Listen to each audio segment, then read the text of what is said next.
નમસ્કાર પરીક્ષાર્થી મિત્રો, લક્ષ્ય જીપીએસસી માં આપ સર્વનું સ્વાગત કરું છું।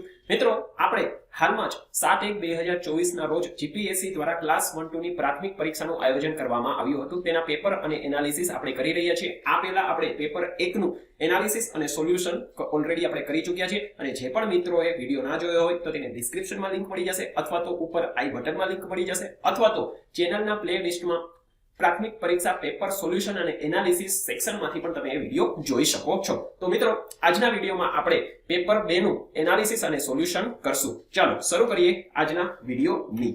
સૌપ્રથમ સવાલ છે, ખાદ્ય સુરક્ષા અથવા ફૂડ સિક્યુરિટી શું સૂચવે છે? એટલે ફૂડ સિક્યુરિટી નો મીનિંગ શું થાય તે આપણે જાણવાનું છે। માત્ર ખાદ્યની ઉપલબ્ધતા, અવેલેબિલિટી ઓફ ફૂડ ઓન્લી, દરેક સમયે દરેક માટે ખાદ્યની સુલભતા, access to food to all the time, તમામને ખાદ્ય પરવડવો, affordability of food for all અને તમામ માટે પોષક ખાદ્ય, ન્યુટ્રિશિયસ ફૂડ ફોર એવરીવન। મિત્રો, આમ જોવો ને તો આ બી, સી અને ડી એ ત્રણેય ફૂડ સિક્યુરિટી ની ડેફિનેશન છે। તમે WHO ની સાઇટ ઉપર અથવા UNFNO ની સાઇટ ઉપર જાશો તો તમને આ ડેફિનેશન જોવા મળશે। પણ અહીંયા મિત્રો આપણે કોઈ પણ એક ચૂઝ કરવાનું છે અને હું આમાંથી અહીંયા બી કોડ ને ચૂઝ કરીશ। હોઈ શકે ઘણા વિદ્યાર્થીઓએ ડી કોડ ને પણ ચૂઝ કર્યો હશે, બરાબર? હવે શા માટે મેં બી કોડ ને ચૂઝ કર્યો છે?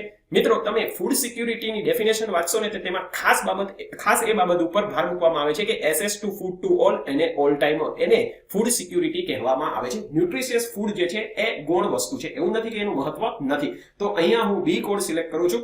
આપણે આ ક્વેશ્ચન ને પણ અહીંયા ડાઉટ ઉપર થોડોક રાખશું। હોય કે બની શકે કે ફાઇનલ આન્સર કીમાં ડી ને સિલેક્ટ કરે બી ને જગ્યાએ, બરાબર? જોઈએ, ચાલો આગળનો ક્વેશ્ચન હવે જોશું। સસ્ટેનેબિલિટી શબ્દ શું સૂચવે છે? ટકાઉપણું શબ્દ શું સૂચવે છે? ડેફિનેશન આપણે કહેવાની છે। પહેલું છે, ગુણવત્તાયુક્ત જીવન માટે વૈશ્વિક જવાબદારી વહેંચાવી જરૂરી છે, બરાબર છે? બીજું, કુદરતી પર્યાવરણની સમૃદ્ધિને સીધી અસર કરતી માનવીય ક્રિયાઓ, ભાવિ પેઢી પાસે ગુણવત્તાયુક્ત જીવન માટે જરૂરી સંસાધન અને ઉપરોક્ત તમામ। મિત્રો, ટકાઉપણું અથવા સસ્ટેનેબિલિટીની ડેફિનેશન એ જ છે કે ભાઈ તમારી હાલની જરૂરિયાત તમે પૂરી કરો અને આવનાર પેઢીની પણ જરૂરિયાત પૂરી કરો એવી રીતે કુદરતી સંસાધનનો ઉપયોગ કરવો। તો અહીંયા આપણે સી કોડ સિલેક્ટ કરશું। ભાવિ પેઢી પાસે ગુણવત્તાયુક્ત જીવન માટે જરૂરી સંસાધન હશે, બરાબર? એ સસ્ટેનેબિલિટીને સૂચવે છે, બરાબર? તો આન્સર આવશે સી અહીંયા। ત્રીજો ક્વેશ્ચન છે, રાઇઝોબિયલ નાઇટ્રોજન સ્થાપન માટે કયું રાસાયણિક ખાતર આવશ્યક છે? ફોસ્ફરસ। મિત્રો, અહીંયા સાચો જવાબ આવશે એટલે ડી કોડ તમારે ચૂઝ કરવાનો છે। ચોથો ક્વેશ્ચન છે, ખાલી જગ્યા ધરાવતું અઝોલા જે જૈવિક ખાતર તરીકે ઉપયોગમાં લેવાય છે, આપેલ કોડમાંથી કયું છે? વિપુલ માત્રામાં હ્યુમસ, રાઇઝોબિયમ, માઇક્રોકોરિઝ અથવા સાયનોબેક્ટેરિયમ। સાચો આન્સર મિત્રો અહીંયા ડી આવશે। સાયનોબેક્ટેરિયમ ધરાવતું હોવાથી અઝોલા જે જૈવિક ખાતર તરીકે ઉપયોગમાં લેવાતું હોય છે। પાંચમો ક્વેશ્ચન છે, કયો સરકારી વિભાગ મુખ્યત્વે જાહેર ક્ષેત્રની બેંકો અને નાણાકીય સંસ્થાઓને લગતા નીતિ વિષયક મુદ્દાઓ માટે જવાબદાર છે? ખર્ચ વિભાગ, ઔદ્યોગિક નીતિ અને પ્રમોશન વિભાગ, investment and public asset development વિભાગ અને છેલ્લે છે નાણાકીય સેવાઓ વિભાગ। મિત્રો, તમને વિભાગની ના ખબર હોય, ખાલી લોજિકલ પણ તમે વિચારો ને તો બી અને સી તો આપોઆપ નીકળી જાય। ફક્ત ખર્ચ વિભાગ અને નાણાકીય સેવાઓ વિભાગ આવે। હવે મિત્રો, તમારે થોડું લોજિક લગાડવાનું છે કે જાહેર ક્ષેત્રની બેંકો અને નાણાકીય સંસ્થાઓ કેના અંતર્ગત કામ કરતી હોય? તો કે ભાઈ આરબીઆઈ અને ફાઇનાન્શિયલ મિનિસ્ટ્રી એને ડાયરેક્શન આપતી હોય છે, બરાબર છે? તો સીધો આન્સર આવશે તમારો નાણાકીય સેવા વિભાગ જે ફાઇનાન્શિયલ ડિપાર્ટમેન્ટ અંતર્ગત કામ કરતો હોય છે, એટલે કોડ આવશે તમારો ડી। ચાલો નેક્સ્ટ ક્વેશ્ચન છે, મહારત્ન દરજ્જો મંજૂર કરવા માટે ધ્યાનમાં લેવામાં આવતા માપદંડ કેટલા છે? બરાબર મિત્રો, મેં વારે જ્યારે આપણે કરંટ અફેર ડિસ્કશન કરતા હોય, જ્યારે કોઈ કંપનીને મહારત્ન દરજ્જો આપવામાં આવે છે ત્યારે આ માપદંડને વારે તમને રિપીટ કરાવતો રહું છું, બરાબર છે? તો અહીંયા ક્વેશ્ચન પૂછવાનો છે, શું કોડ આપેલા છે અને એમાંથી કયા સાચા છે તે આપણે ચૂઝ કરવાનું છે। છેલ્લા 3 વર્ષ દરમિયાન રૂપિયા 25,000 કરોડથી વધારે સરેરાશ વાર્ષિક વકરો અથવા ટર્નઓવર થયેલું હોય। બીજું, છેલ્લા 3 વર્ષ દરમિયાન 15,000 કરોડથી વધુ સરેરાશ વાર્ષિક ચોખ્ખું મૂલ્ય એટલે નેટ વર્થ હોય। ત્રીજું, છેલ્લા 3 વર્ષ દરમિયાન કરવેરાની કપાત બાદ રૂપિયા 5,000 કરોડથી વધુ સરેરાશ ચોખ્ખો નફો હોય। અને ચોથું, નોંધપાત્ર વૈશ્વિક પ્રતિભા અને આંતરરાષ્ટ્રીય સંચાલન હોવું જોઈએ। તો આપેલ કોડમાંથી કયા સાચા છે? અહીંયા આપેલ મિત્રો બધા કોડ મહારત્ન કંપનીને કોઈ પણ કંપનીને મહારત્ન દરજ્જો ત્યારે મળે કે જ્યારે આ ચારે ચાર કન્ડિશન એ ફૂલફિલ કરતી હોય, બરાબર? તો અહીંયા કોડ આવશે તમારે ડી। નેક્સ્ટ ક્વેશ્ચન જોશું હવે। વિધાન ચકાસવાનું છે અને કોડ પસંદ કરવાનો છે।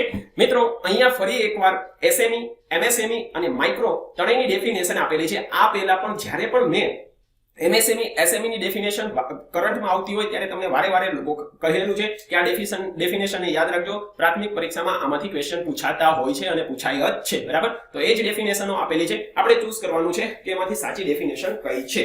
પેલું છે સૂક્ષ્મ ઉદ્યોગ એટલે માઇક્રો ઉદ્યોગ, કારખાના અને યંત્ર સામગ્રી અથવા સાધનોમાં રોકાણ ₹1 કરોડથી વધુ ન હોય અને વાર્ષિક વકરો ₹5 કરોડથી વધુ ન હોય. લઘુ ઉદ્યોગ એટલે સ્મોલ, કારખાના અને યંત્ર સામગ્રી અથવા સાધનોમાં રોકાણ 10 કરોડથી વધુ ન હોય અને વાર્ષિક વકરો 50 કરોડથી વધુ ન હોય. અને છેલ્લે મીડિયમ એન્ટરપ્રાઇઝ, કારખાના અને યંત્ર સામગ્રી અથવા સાધનોમાં રોકાણ 50 કરોડથી વધુ ન હોય અને વાર્ષિક વકરો 250 કરોડથી વધુ ન હોય. મિત્રો, આ ત્રણેય MSME ની જે ડેફિનેશન આપેલી છે તે હાલમાં જ નવી સંશોધિત ડેફિનેશન 2020 પછી આ ડેફિનેશનને ચેન્જ કરવામાં આવી છે તે બતાવે છે અને ત્રણેય કોડ અહીંયા આપેલા છે, ત્રણેય કોડ સાચા છે એટલે આપણે ડી અહીંયા સાચો આન્સર આવશે. મિત્રો, જે નવી સંશોધિત MSME ની ડેફિનેશન આપેલી છે તેમાં કારખાના અને યંત્ર સામગ્રી અથવા સાધનોના રોકાણને કન્સિડર કરવામાં આવે છે, બરાબર. ઇન્વેસ્ટમેન્ટ પ્લસ મશીનરી ઇન્વેસ્ટમેન્ટને પણ કન્સિડર કરવામાં આવે છે, બરાબર. ચાલો નેક્સ્ટ ક્વેશ્ચન હવે જોશું. નીચેના વિધાનો ચકાસવાના છે. સેજ યોજના મુખ્ય ઉદ્દેશો વધારાની આર્થિક પ્રવૃત્તિનું નિર્માણ, માલસામાન અને સેવાઓની નિકાસને પ્રોત્સાહન આપવાનું, સ્થાનિક અને વિદેશી સ્ત્રોતમાંથી રોકાણને પ્રોત્સાહન આપવાનું, માળખાકીય સુવિધાનો વિકાસ સાથે રોજગારીની તકોનું સર્જન કરવાનો છે. બીજું, સેજનું સંચાલન તેના પોતાના કાયદાઓ દ્વારા થતું હોવાથી તેને ભારતના બધા જ કાયદાઓ લાગુ પડતા નથી. અને ત્રીજું અને છેલ્લે છે ઉત્પાદન, વ્યાપાર અથવા સેવા પ્રવૃત્તિ માટે સેજમાં એકમ સ્થાપી શકાય છે. મિત્રો, સેજની ડેફિનેશન તમે જોશો ને તો અહીંયા જે પણ વાત કરેલી છે ને એ બધી સેજની ડેફિનેશન અહીંયા ફૂલફિલ થાય છે એટલે આન્સર આવશે તમારો ડી. 1, 2 અને 3 ત્રણેય સાચા છે. મિત્રો, હું તમને અહીંયા એક સવાલ પૂછી રહ્યો છું, આપ સર્વ મને કમેન્ટ સેક્શનમાં કહેજો દેશનું સૌપ્રથમ સેજ ક્યાં સ્થાપવામાં આવ્યું હતું, બરાબર. દેશનું સૌપ્રથમ સેજ કયા રાજ્યમાં સ્થાપવામાં આવ્યું હતું? જોઈએ આપમાંથી કેટલા લોકો આન્સર આપી શકે છે.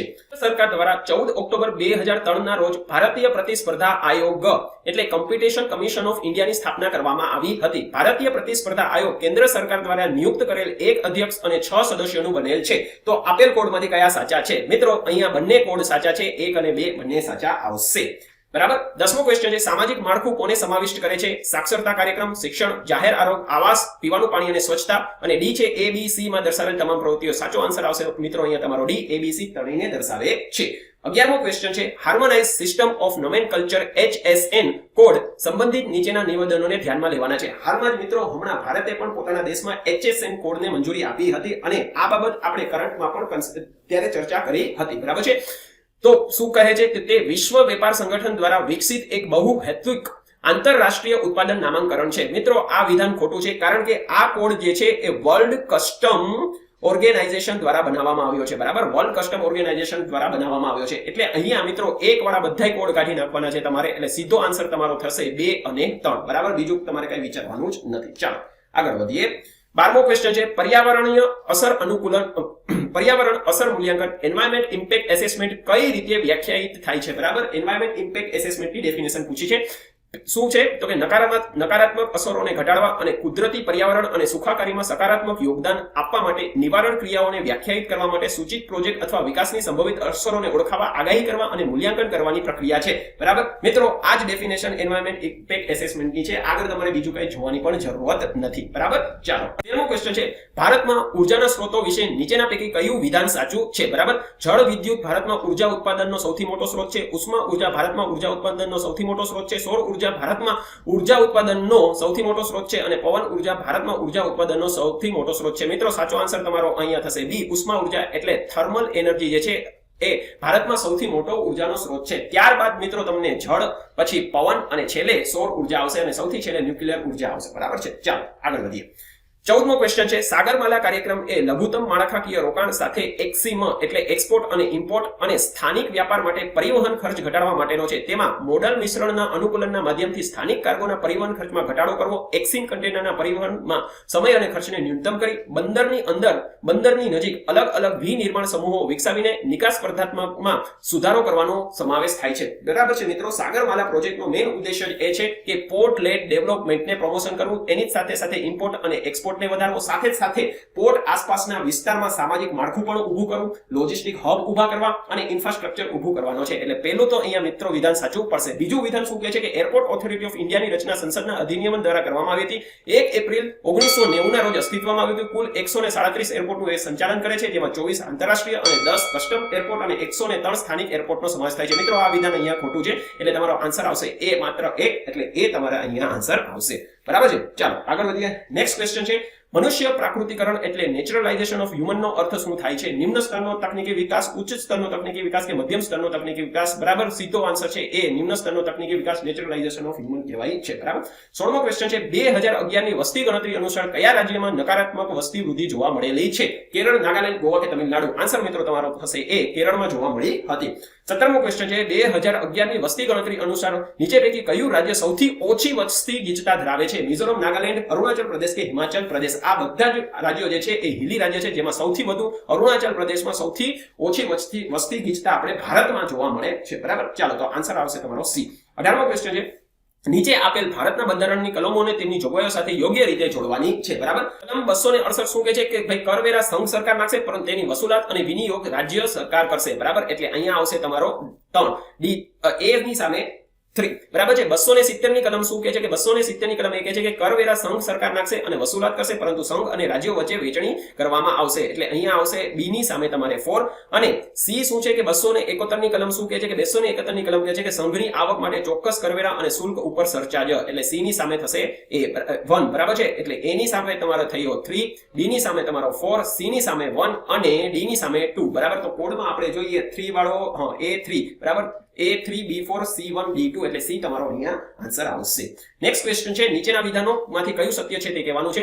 મહત્વની માળખાકીય યોજનાઓના અમલીકરણ માટે રાજ્ય સરકાર દ્વિપક્ષી એજન્સીઓ પાસેથી બાહ્ય રીતે સહાય લઈ શકશે. બરાબર. બીજું, સંઘ સરકાર દ્વારા રચાયેલ કોર્પોરેશન અને કંપની પર રાજ્ય અને સ્થાનિક સંસ્થા સત્તામંડળો કરવેરા લાદી શકશે. બંને વિધાન મિત્રો અહીંયા સાચા છે. આન્સર તમારો થશે સી. બરાબર છે. ચાલો, નેક્સ્ટ ક્વેશ્ચન છે CRR એટલે કેશ રિઝર્વ રેશિયો શું છે? તે બેંક થાપણોના પ્રતિશત છે કે જે આરબીઆઈ પાસે માત્ર સોનાની અનામતમાં રાખવામાં આવે છે. આ આન્સર મિત્રો ખોટો છે.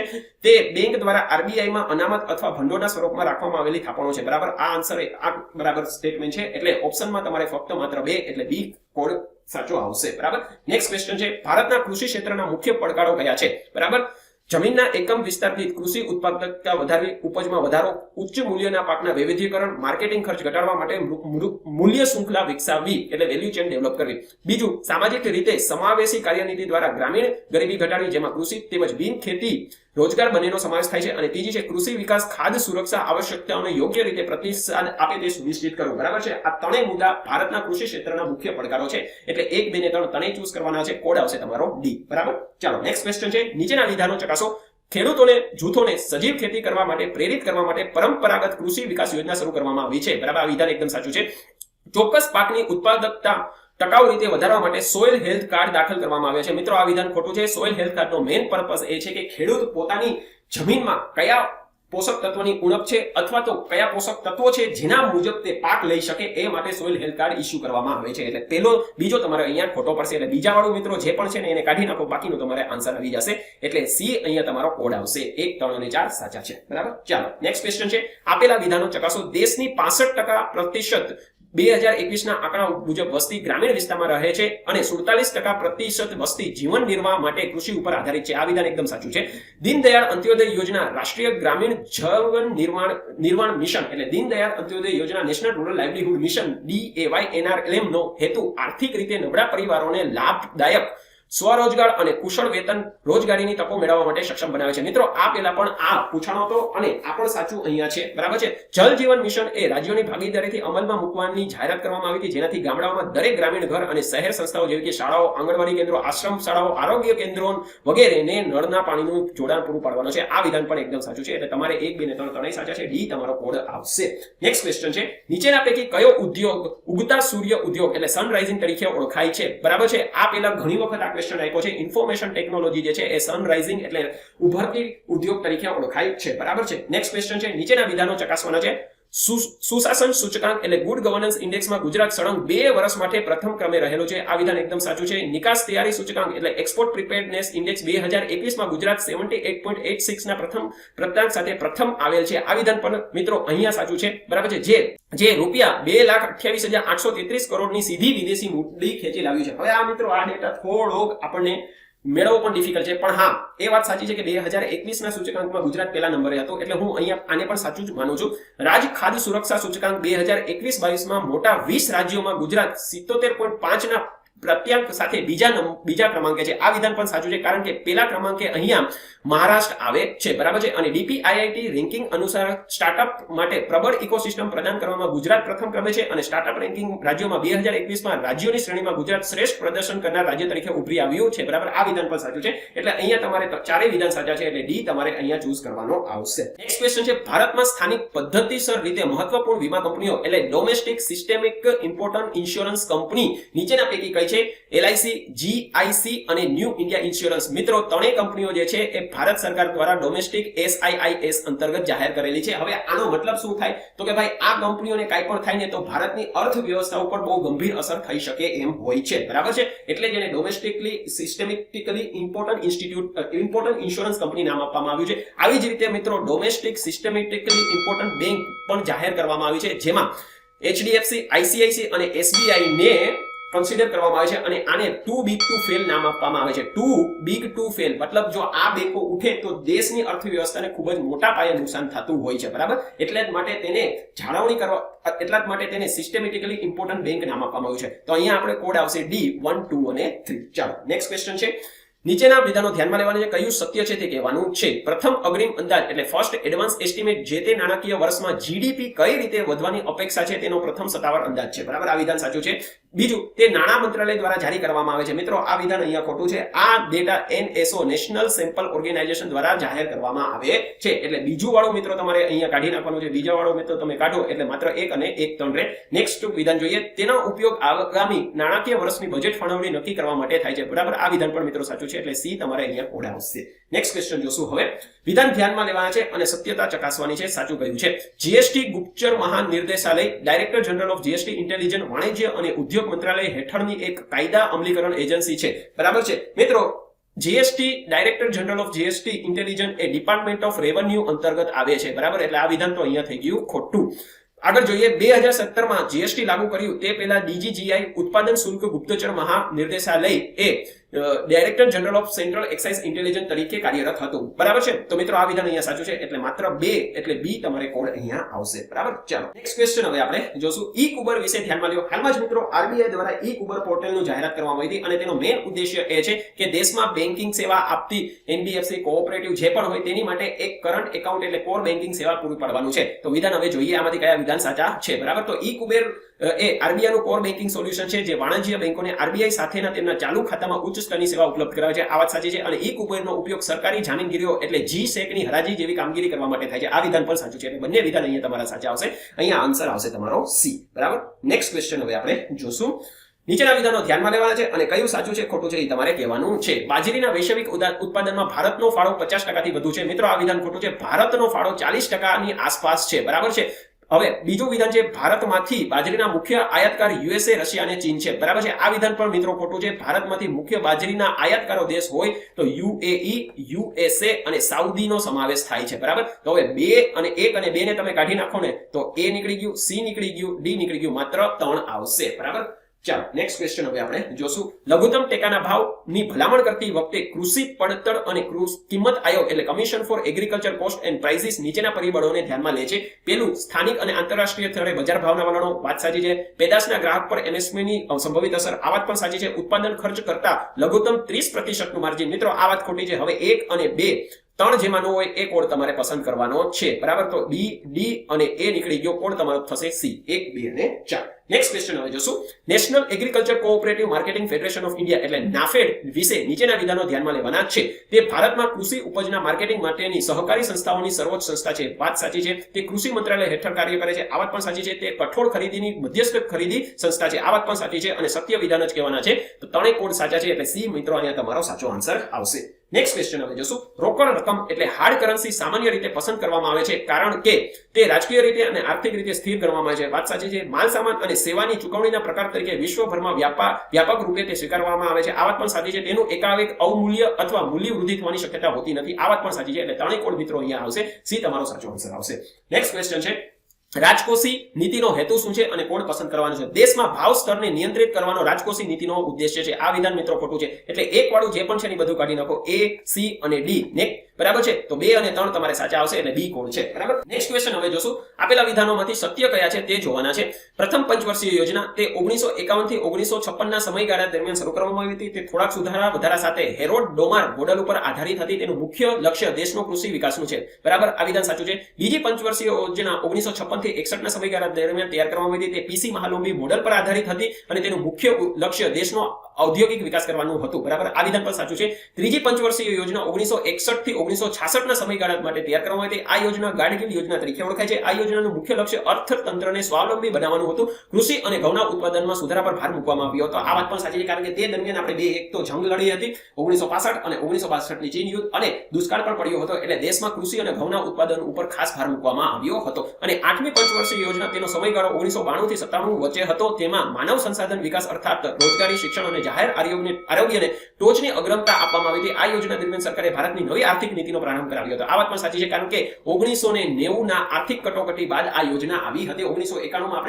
આપણે પોલિસી હોલિડે લીધો હતો. બાદમાં 1992 માં આ યોજના આવી હતી. બરાબર. તો અહીંયા આપેલા ચારેય વિધાનો સાચા છે એટલે ડી તમારો અહીંયા આન્સર આવશે. નેક્સ્ટ ક્વેશ્ચન હવે જોશું. નીચેના પૈકી કયું બિન જકાત પગલું એટલે નોન ટેરિફ મેઝર નથી? બરાબર. અહીંયા નથી ચૂઝ કરેલું છે. આયાત પરવાના પ્રક્રિયા, વેપારમાં તકનીકી અવરોધો અને ફાઇટોસેનિટરી રિસ્ટ્રિક્શન. બરાબર. અને છેલ્લે છે ઉપરોક્ત તમામ બિન જકાત પગલા એટલે નોન ટેરિફ મેઝર. બરાબર. તો અહીંયા ઓપ્શન આવશે તમારો ડી. ઉપરોક્ત તમામ બિન જકાત પગલા છે એટલે નોન ટેરિફ મેઝર છે. બરાબર. ચાલો. ભૌગોલિક સંકેત ટેગ એટલે જીઆઈ ટેગ સામાન્ય રીતે શેની માટે આપવામાં આવે છે? કૃષિ ઉત્પાદનો, ખાદ્ય પદાર્થો, હસ્તકળા, વાઇન એન્ડ સ્પિરિટ પીણા, ઔદ્યોગિક ઉત્પાદનો. કોડ પસંદ કરવાની છે મિત્રો. અહીંયા આપેલા જેટલા પણ કોડ છે બધાય સાચા છે. ઓપ્શન તમારો અહીંયા થશે સી. બરાબર. 1 2 3 4 અને 5. બરાબર. ચાલો નેક્સ્ટ ક્વેશ્ચન હવે જોશું. નીચેના પૈકી કયું માંગ પ્રેરિત ફુગાવા એટલે ડિમાન્ડ પુલ ઇન્ફ્લેશન તરફ લઈ જાય છે? વિકાસશીલ અર્થવ્યવસ્થા, વિદેશી મુદ્રા ભંડારમાં વધારો. વિદેશી મુદ્રામાં ભંડારાથી ડિમાન્ડ પુલ ઇન્ફ્લેશન નો થાય. સરકાર દ્વારા ખાદ્ય ધિરાણ આનેથી પણ થાય અને રૂપિયાનું અવમૂલન. બરાબર. આનેથી પણ થાય. એટલે 1 3 અને 4 તમારો કોડ આવશે. 1 3 4 એટલે બી તમારો અહીંયા કોડ સાચો છે. નેક્સ્ટ ક્વેશ્ચન હવે જોશું. વસ્તુ અને સેવા કર પરિષદ એટલે જીએસટી કાઉન્સિલ વિશે નીચેના વિધાનો ધ્યાનમાં લેવાના છે અને કયું સત્ય છે તે કહેવાનું છે. જીએસટી કાઉન્સિલનો પ્રત્યેક નિર્ણય હાજર અને મતદાન કરનાર સભ્યોના ભારાંકિત મતના એટલે વેઇટેડ વોટના 3/4 ઓછી ન હોય તેવી બહુમતી દ્વારા લેવામાં આવે છે. બરાબર. આ વિધાન એકદમ સાચું છે. જીએસટી પરિષદની બેઠકમાં કેન્દ્ર સરકારના મતનું ભારણ કુલ પડેલા મતના 2/3 જેટલું હોય છે. મિત્રો 1/3 હોય છે, 2/3 નથી હોતું. એટલે આ વિધાન તમારું ખોટું છે. બરાબર. એટલે એક જ સાચું છે એટલે ઓપ્શન તમારો થશે એ. નેક્સ્ટ ક્વેશ્ચન હવે જોશું. ડિજિટલ ચુકવણી સૂચકાંક એટલે ડિજિટલ પેમેન્ટ ઇન્ડેક્સ ખાલી જગ્યા દ્વારા જાહેર કરવામાં આવે છે. RBI, Indian bank association, NITI Aayog के नेशनल स्टेटिस्टिक ऑर्गेनाइजेशन. बराबर. साचो आंसर તમારો થશે બી. આરબીઆઈ દ્વારા જાહેર કરવામાં આવે છે. નેક્સ્ટ ક્વેશ્ચન છે બેન્કિંગ અને નાણાકીય છેતરપિંડી અંગેનું સલાહકાર બોર્ડ એટલે advisory board four banking and financial fraud ABBFF વિશે નીચેના વિધાનો ધ્યાનમાં લેવાના છે અને કયું સત્ય છે તે કહેવાનું છે. પહેલું, તેની રચના આરબીઆઈ દ્વારા કરવામાં આવી છે. મિત્રો આ વિધાન ખોટું છે. આની રચના CVC એટલે સેન્ટ્રલ વિજિલન્સ કમિશન દ્વારા કરવામાં આવી છે. એટલે એક વાળું તમારે બધું કાઢી નાખો. એક આ નીકળી ગયું, એક આ નીકળી ગયું. હવે 2 3 અને માત્ર 3 જ જોવાના છે. હવે તે બેંકના તમામ છેતરપિંડી કેસોની પ્રથમ કક્ષાની તપાસ કરે છે. વિધાન સાચું છે. તે સમયાંતરે નાણાકીય પ્રણાલીમાં છેતરપિંડીનું વિશ્લેષણ કરે છે અને છેતરપિંડી સંબંધિત કોઈ પણ નીતિ ઘડવા માટે માર્ગદર્શન આપે છે. આ વિધાન પણ સાચું છે એટલે ઓપ્શન તમારો અહીંયા થશે ડી. નેક્સ્ટ ક્વેશ્ચન હવે જોશું. નીચેના વિધાનો ધ્યાનમાં લેવાના છે અને કયું સત્ય છે તે કહેવાનું છે. ભારત કાચા તેલનો વિશ્વનો સૌથી મોટો આયાતકાર દેશ છે. મિત્રો આ વિધાન ખોટું છે. ભારત વિશ્વનો સૌથી મોટો આયાત કરતા દેશ નથી, પણ ચીન વિશ્વનો સૌથી મોટો આયાત કરતા દેશ છે. ભારતનો નંબર બીજા નંબર, ભારત જે છે એ બીજા નંબરનો વિશ્વનો સૌથી મોટો આયાત કરતા દેશ છે. એટલે એક તો ખોટું નીકળી ગયું. હવે બીજું જોઈએ. તાજેતરના વર્ષમાં ભારતના કાચા તેલની 1/4 જેટલી આયાત રશિયાથી થાય છે. આ વિધાન મિત્રો સાચું છે. યુક્રેન યુદ્ધ પછી આપણે રશિયા પાસેથી ડિસ્કાઉન્ટ ઓઇલ અત્યારે લઈ રહ્યા છે, જેની કારણે ભારતની કુલ ક્રૂડ ઓઇલની રિક્વાયરમેન્ટમાં 1/4 અત્યારે રશિયા પાસેથી આવે છે. અને રશિયા અત્યારે બીજા નંબરનું સૌથી વધુ આયાત ક્રૂડનું નિકાસ કરતો દેશ ભારતનો બન્યો છે. બરાબર. થોડાક સમય માટે તે પહેલા નંબર ઉપર પણ આવી ગયો હતો. તો આન્સર તમારો બી એટલે માત્ર 2 જ આવશે. નેક્સ્ટ ક્વેશ્ચન જોશું. સમાચારમાં યુનિકોર્ન કંપની શબ્દ વારે જોવા મળે છે. તેનો અર્થ શું છે? પેલું છે રાજ્યની માલિકીની ખોટ રહેલ કોઈ પણ કંપનીનું ખાનગીકરણ. ખોટું છે. $1 બિલિયન થી વધુ મૂલ્યની ખાનગી સ્ટાર્ટઅપ કંપની. મિત્રો આ વિધાન સાચું છે કારણ કે યુનિકોર્ન શબ્દ તમને સ્ટાર્ટઅપ કંપનીઓ સાથે જોવા મળશે. બરાબર. ચાલો નેક્સ્ટ ક્વેશ્ચન જોઈએ. અર્થતંત્રમાં ક્રુઝ નેટનો સિદ્ધાંત શેને સંબંધિત છે? માથાદીઠ જીડીપી, અસમાનતા, રાજકોષી ખાત કે વસ્તી વધારો. સાચો આન્સર તમારો થશે બી. અસમાનતા સાથે જોડાયેલો છે. નેક્સ્ટ ક્વેશ્ચન છે નીચેના પૈકી કયું ફૂટ લૂઝ ઉદ્યોગનું ઉદાહરણ છે? સૌપ્રથમ તો મિત્રો તમને એ ખબર હોવી જોઈએ કે ફૂટ લૂઝ ઉદ્યોગ કહેવાય કોને? ફૂટ લૂઝ ઉદ્યોગ એવા ઉદ્યોગને કહેવામાં આવે કે તે રો મટીરીયલ માટે પર્ટિક્યુલરલી એક સ્થાન ઉપર આધારિત ન હોય. સપોઝ કે આપણે ખાંડ ઉદ્યોગની જ વાત કરીએ. હવે ખાંડ ઉદ્યોગ માટે એવી જગ્યાએ સ્થાપવામાં આવે છે કે જ્યાં શેરડીનું વાવેતર થતું હોય એવા પ્રદેશમાં જ ખાંડ ઉદ્યોગ સ્થાપવામાં આવે જેનેથી ઇઝીલી રો મટીરીયલ અવેલેબલ થઈ શકે. એવી જ રીતે એલ્યુમિનિયમ ઉદ્યોગની વાત કરો તો એલ્યુમિનિયમ ઉદ્યોગ પણ એવી જગ્યાએ સ્થાપવામાં આવે કે જ્યાં આયર્ન ઓર ઇઝીલી તમને પ્રાપ્ત થતા હોય છે. જ્યારે હીરા ઉદ્યોગ આપણે તમે જોવો તો હીરા ઉદ્યોગ તમે કોઈ પણ જગ્યાએ સ્થાપિત કરી શકો. એનું પ્રાઇમ એક્ઝામ્પલ સુરત છે. ભારતમાં ઇવન ગુજરાતમાં તમને હીરાની કઈ ખાર જોવા નથી મળતી તો પણ ભારત વિશ્વમાં સૌથી વધુ રોડ ડાયમંડનું પ્રોડ્યુસર છે. બરાબર છે. પોલીસ જેટલા પણ આપણે ડાયમંડ થતા હોય વર્લ્ડમાં એમાં 10 માંથી 9 હીરા સુરતમાંથી જતા હોય છે. તો આને જ ફૂટ લૂઝ ઉદ્યોગ કહેવામાં આવે છે કે તે કોઈ પણ જગ્યાએ સ્થાપી શકાય એવું જરૂરી નથી કે તે રો મટીરીયલ ઉત્પાદન થતા પ્રદેશમાં જ સ્થાપવા. તો હવે અહીંયા ઉદાહરણ મેં તમને સાથે સમજાવી દીધું. એટલે અહીંયા હીરા ઉદ્યોગ અને કોમ્પ્યુટર ચિપ બંને જે છે એ ફૂડ લૂઝ ઉદ્યોગના ઉદાહરણ ફૂટ લૂઝ ઉદ્યોગના પ્રાઇમ એક્ઝામ્પલ છે. બરાબર. એટલે ઓપ્શનમાં તમારે આવશે અહીંયા 1 અને 3 બી તમારો સાચો આન્સર આવશે. નેક્સ્ટ ક્વેશ્ચન હવે જોશું. નીચેના પૈકી કયો ભારતમાં વાણિજ્ય પાક એટલે કોમર્શિયલ ક્રોપ છે? સરસવ, તમાકુ, શણ કે ઉપરોક્ત તમામ? અહીંયા મિત્રો ડી ઓપ્શન આવશે. સરસવ, તમાકુ અને શણ બધા જ જે છે પાક કોમર્શિયલ પાક તરીકે કન્સિડર કરવામાં આવે છે. નેક્સ્ટ ક્વેશ્ચન છે શેરડીના વ્યાજબી અને લાભદાયી ભાવ કોણ મંજૂર કરે છે? આર્થિક બાબતોની કેન્દ્રીય સમિતિ, કૃષિ ખર્ચ અને કિંમતોનો આયોગ, માર્કેટિંગ અને નિરીક્ષણ નિર્દેશાલય, કૃષિ મંત્રાલય અને ખેતવાડી ઉત્પન્ન બજાર સમિતિ. જો મિત્રો તમે થોડું પણ સમાચાર જોતા હો ને તો તમે ઇઝીલી કહી શકો કે આર્થિક બાબતોની કેન્દ્રીય સમિતિ એટલે કેબિનેટ કમિટી જે છે આની જાહેરાત કરતી હોય છે. બરાબર. CCEA. નેક્સ્ટ ક્વેશ્ચન છે જાહેર ખેડૂતો તેમની જમીન, શ્રમ અને મૂડી એકત્રિત કરે છે અને ચૂંટાયેલી મેનેજિંગ કમિટીના નિર્દેશન હેઠળ સંયુક્ત રીતે કામ કરે છે અને તેમના નફા તેમની વચ્ચે તેમણે ફાળવેલી જમીન તેમાંથી દરેક દ્વારા કમાયેલા વેતનના પ્રમાણમાં વહેંચે છે. તો હવે આવી ખેતીને શું કહેવામાં આવે? સહકારી ખેતી, સામૂહિક ખેતી, મૂડીવાદી ખેતી કે ખેડૂત ખેતી? મિત્રો સી અને ડી ઓપ્શન પહેલા નીકળી જશે. હવે કન્ફ્યુઝન તમને કોઓપરેટિવ અને કલેક્ટિવ ફાર્મિંગમાં થશે. મિત્રો કોઓપરેટિવ અને કલેક્ટિવ ફાર્મિંગમાં મેઇન ડિફરન્સ એ હોય કે કોઓપરેટિવ ફાર્મિંગમાં તમારી જે જમીન હોય ને તેની માલિકી તમારી પાસે જ રહેશે. બીજું, જમીનના અનુપાતમાં જે પણ તમારા જમીનમાંથી જે પ્રોડક્ટ ઉત્પાદન થઈ હોય એ પ્રોડક્ટનો નફો તમને મળતો હોય છે. જ્યારે કલેક્ટિવ ફાર્મિંગમાં જમીન બધાની કોમન હોય છે અને પ્રોફિટ જે છે સમાન રીતે બધાની વચ્ચે વેચવામાં આવતો હોય છે. તો આ બે મેઇન બેઝિક ડિફરન્સ એના છે. એટલે અહીંયા જે ડેફિનેશનની વાત થઈ રહી છે ને તે સહકારી ખેતીની એટલે કોઓપરેટિવ ફાર્મિંગની થઈ છે. બરાબર. ફરીથી એકવાર ક્વેશ્ચન ઉપર તમે ધ્યાન આપો. શું કહે છે કે તેમાંથી દરેક દ્વારા કમાયેલા વેતનના પ્રમાણમાં વહેંચે છે. બરાબર. આ વાત જ સહકારી ખેતીની થઈ રહી છે. ચાલો નેક્સ્ટ ક્વેશ્ચન હવે આપણે જોશું. નીચેના વિધાનો ધ્યાનમાં લેવાના છે અને કયું સત્ય છે તે કહેવાનું છે. WTO તેના માથાદીઠ જીડીપી રેશિયોના આધારે વિકસિત અને વિકાસશીલ દેશો નક્કી કરે છે. આ વિધાન મિત્રો ખોટું છે. WTO દ્વારા કરવામાં આવતું નથી. WTO વિકાસશીલ, ઓછા વિકસિત અને ઓછી આવક ધરાવતા દેશોને તકનીકી સહકાર અને તાલીમ દ્વારા WTO ના નિયમોને સમાયોજિત કરવા માટે સહાય પૂરી પાડે છે. આ વિધાન મિત્રો સાચું છે. એટલે ઓપ્શન તમારો માત્ર 2 બી આવશે. નેક્સ્ટ ક્વેશ્ચન હવે જોશું. નીચેના પૈકી કયો ધૂમકેતુ ઓરિઓનિડ ઉષ્ણ વર્ષા એટલે ઓરિઓનિડ મેટિયોર શાવર તરીકે પણ ઓળખાય છે? હાયાકુટા કે હેલ-બોપ, ન્યૂ વાઇસ કે હેલી? મિત્રો સાચો ઓપ્શન છે તમારો ડી, હેલી ઓળખાય છે. નેક્સ્ટ ક્વેશ્ચન છે ભારતીય માટી અને જળ સુરક્ષા સંસ્થાન ICAR Indian institute of soil and water conservation નું મુખ્યાલય ક્યાં આવેલું છે? ગુરુગ્રામ, દેહરાદૂન, હૈદરાબાદ કે શિમલા? સાચો ઓપ્શન મિત્રો તમારે થશે બી, દેહરાદૂન ખાતે આવેલું છે. નેક્સ્ટ ક્વેશ્ચન છે હાલમાં જ એશિયન પેરા રમતો 2023 માં F64 શ્રેણીમાં બરછી ફેંકવાનો વિશ્વ રેકોર્ડ કોને તોડ્યો છે? દેવેન્દ્ર ઝાઝરિયા, સુંદરસિંહ ગુર્જર, પ્રવીણ કુમાર અને સુમિત એન્ટિલ. મિત્રો સાચો ઓપ્શન છે ડી, સુમિત એન્ટિલે તોડ્યો છે. અને એશિયન પેરા ઓલિમ્પિક તમારે ચીન ખાતે યોજાણી હતી. હાંગઝાંગ ખાતે ચીનમાં યોજાણી હતી. બરાબર. ચાલો નેક્સ્ટ ક્વેશ્ચન હવે જોશું. મહિલા સશક્તિકરણના પગલા તરીકે કઈ ખાદ્ય ડિલિવરી એપ્લિકેશને મહિલા ડિલિવરી ભાગીદારો માટે પ્રસૂતિ વીમો શરૂ કર્યો હતો? સ્વિગી, ડોર ડેશ, ઝોમેટો કે ફૂડપાન્ડા? સાચો ઓપ્શન છે તમારો અહીંયા સી, ઝોમેટો દ્વારા આ શરૂ કરવામાં આવી છે. નેક્સ્ટ ક્વેશ્ચન છે ભારતીય સેનાએ 76મો શૌર્ય દિવસ ક્યાં મનાવ્યો છે? જમ્મુ કાશ્મીર, પંજાબ, હરિયાણા કે હિમાચલ પ્રદેશ? સાચો ઓપ્શન છે મિત્રો અહીંયા એ જમ્મુ કાશ્મીર ખાતે.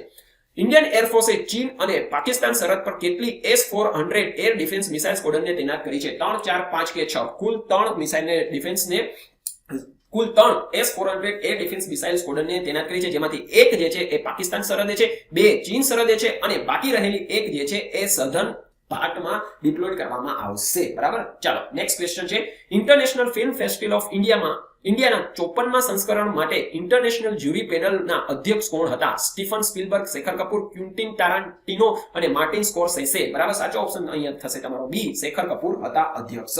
નેક્સ્ટ ક્વેશ્ચન જોઈએ. કઈ ભારતીય એરોસ્પેસ સંસ્થાએ ઓક્ટોબર 2023 માં તેના વિક્રમ 1 ઓર્બિટલ રોકેટનું અનાવરણ કર્યું હતું? ઇન્ડિયન સ્પેસ રિસર્ચ ઓર્ગેનાઇઝેશન, ભારતીય heavy electric limited, Bharat dynamic limited કે સ્કાયરૂટ એરોસ્પેસ? સાચો ઓપ્શન છે મિત્રો અહીંયા ડી, સ્કાયરૂટ દ્વારા કરવામાં આવ્યું હતું. અને સ્કાયરૂટ જે છે એ ભારતનું સ્પેસ સ્ટાર્ટઅપ પણ છે. બરાબર, આ બાબત આપણે કરંટ અફેરમાં પણ ચર્ચા કરી હતી. ચાલો નેક્સ્ટ ક્વેશ્ચન હવે જોશું.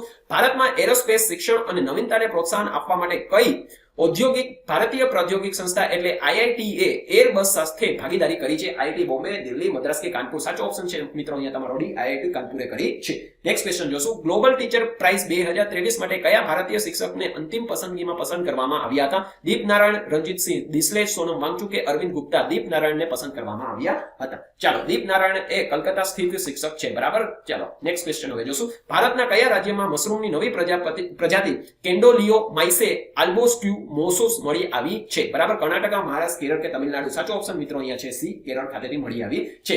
પેન્ટ બ્રશ સ્વિફ્ટ શું છે? બરાબર, પક્ષી, પુષ્પ, પતંગિયું કે સાપ? બરાબર, પતંગિયું છે, ખૂબ જ ચર્ચામાં હતું. નેક્સ્ટ ક્વેશ્ચન જોશું. Wild life photographer of year સ્પર્ધામાં 10 વર્ષ કે તેથી નાની ઉંમરના વય જૂથમાં સર્વોચ્ચ ઇનામ કોણે જીત્યું છે? રોહન શર્મા, આરવ પટેલ, ઝારા ખાન કે વિહાન તાલિયા વિકાસ? સાચો ઓપ્શન મિત્રો ડી છે, વિહાન તાલિયા વિકાસ. બેંગ્લોર સ્થિત આ બાળકે આ પુરસ્કાર જીત્યું છે. ચાલો નેક્સ્ટ ક્વેશ્ચન જોઈએ. ભારત નીચેના પૈકી કયા રાજ્યને જમરાની ડેમ બહુહેતુક યોજના માટે મંજૂર કરેલ છે કે જેને પૂર્ણ કરવા માટે ભારત સરકારે 1557 કરોડ ફાળવ્યા છે? હિમાચલ પ્રદેશ, ઉત્તરાખંડ, હરિયાણા, રાજસ્થાન? આ બાબત પણ આપણે કરંટ અફેરમાં લીધી હતી. ઉત્તરાખંડને આપવામાં આવ્યા છે. નેક્સ્ટ ક્વેશ્ચન જોશું. ઓક્ટોબર 2023માં કયા શહેરમાં ગ્રીન ટુરિઝમ કોન્ક્લેવનું આયોજન કરવામાં આવ્યું હતું? ગુવાહાટી, શિલોંગ, ઇમ્ફાલ કે ભુવનેશ્વર? શિલોંગ સિક્કિમ ખાતે કરવામાં આવ્યું હતું. બરાબર છે. ચાલો નેક્સ્ટ ક્વેશ્ચન જોશું. પ્રગતિ 43મું સંસ્કરણ માનનીય પ્રધાનમંત્રી શ્રીની અધ્યક્ષતામાં યોજાયું, જેમાં ભારતના વિવિધ રાજ્યો માટે નિર્ણાયક એવી 8 યોજનાઓની સમીક્ષા કરવામાં આવી. તો પ્રગતિ શબ્દ શું સૂચવે છે મિત્રો? કેટલી વાર આ ક્વેશ્ચન આવેલો છે. બરાબર છે. અને આવી કેટલીક યોજનાઓ એ સ્ટાન્ડર્ડ છે કે ક્વેશ્ચન પૂછાય છે. બરાબર, સીધો આન્સર છે D, proactive governance and timely implementation. ચાલો નેક્સ્ટ ક્વેશ્ચન હવે જોશું આપણે. 67મો છે. નીચેના પૈકી કયું શહેર સ્વીટ સિટી ઓફ ઇન્ડિયા તરીકે જાણીતું છે? પટના, ગયા, મુઝફ્ફરપુર કે દરભંગા? આન્સર આવશે તમારો સી, મુઝફ્ફરપુર. બરાબર, શા માટે સ્વીટ સિટી ઓફ ઇન્ડિયા તરીકે ઓળખાય છે? આપ સર્વ મને કમેન્ટ સેક્શનમાં કહો. બરાબર છે, હું અહીંયા હિન્ટ દેતો નથી તમને. સીલેન્ડ, ક્રિસ્ટિયાના, ક્રિમિયા કે ઉપરોક્ત તમામ? બરાબર, ઉપરોક્ત તમામ અહીંયા ઓપ્શન આવશે. નેક્સ્ટ ક્વેશ્ચન જોશું. ચેમ્પિયન ઓફ અર્થ પુરસ્કાર નીચેના પૈકી કઈ સંસ્થા દ્વારા એનાયત કરવામાં આવે છે? World economic forum, united nation environment programme, global environment facility કે વર્લ્ડ બેંક? બરાબર છે. ઓપ્શન મિત્રો તમારે B, united nation environment programme દ્વારા આપવામાં આવે છે. અને પ્રધાનમંત્રી મોદીને પણ ચેમ્પિયન ઓફ અર્થ પુરસ્કાર આપવામાં આવ્યો હતો. કયા યરમાં આપવામાં આવ્યો હતો? આપ સર્વ મને કમેન્ટ સેક્શનમાં કહો. આ તો તમને ખબર જ હોવી જોઈએ. ચાલો નેક્સ્ટ ક્વેશ્ચન છે. ભારતીય ચૂંટણી પંચે મતદારોને મતદાન માટે પ્રેરણા કરવા અભિનેતાને તેના નેશનલ આઇકોન તરીકે પસંદ કર્યા છે. આમાંથી કયા અભિનેતાને પસંદ કર્યા છે? શાહરૂખ ખાન, અમિતાભ બચ્ચન, આમિર ખાન કે રાજકુમાર રાવ? રાજકુમાર રાવને મિત્રો પસંદ કરવામાં આવ્યા છે. નેક્સ્ટ ક્વેશ્ચન છે. ભારતનો કયો કેન્દ્ર શાસિત પ્રદેશ 26 ઓક્ટોબરે રાજ્ય જોડાણ દિવસ તરીકે ઉજવણી કરે છે? Accession day. બધાને ખબર છે, જમ્મુ કાશ્મીર ડે. બરાબર, ચાલો નેક્સ્ટ ક્વેશ્ચન છે. United nation world tourism organisation દ્વારા ગુજરાતના કયા ગામને શ્રેષ્ઠ પ્રવાસન ગામ તરીકે પુરસ્કાર કરવામાં આવ્યા હતા? બરાબર મિત્રો, સીધો આન્સર ધોરડો. બરાબર, ખૂબ જ આ ચર્ચામાં હતું. ચાલો નેક્સ્ટ ક્વેશ્ચન. ગુજરાતના માનનીય મુખ્યમંત્રી શ્રીએ તાજેતરમાં ભારતીય નૌકાયુદ્ધનું યુદ્ધ જહાજનું અનાવરણ કરેલ છે, જેને ગુજરાતના એક શહેરનું નામ આપવામાં આવ્યું હતું. તે યુદ્ધ જહાજનું નામ શું છે? બરાબર, શું ઓપ્શન છે મિત્રો? સુરત. બરાબર, આ બધાને ખબર હોવી જોઈએ. હાલમાં જ અનાવરણ કરવામાં આવ્યું હતું.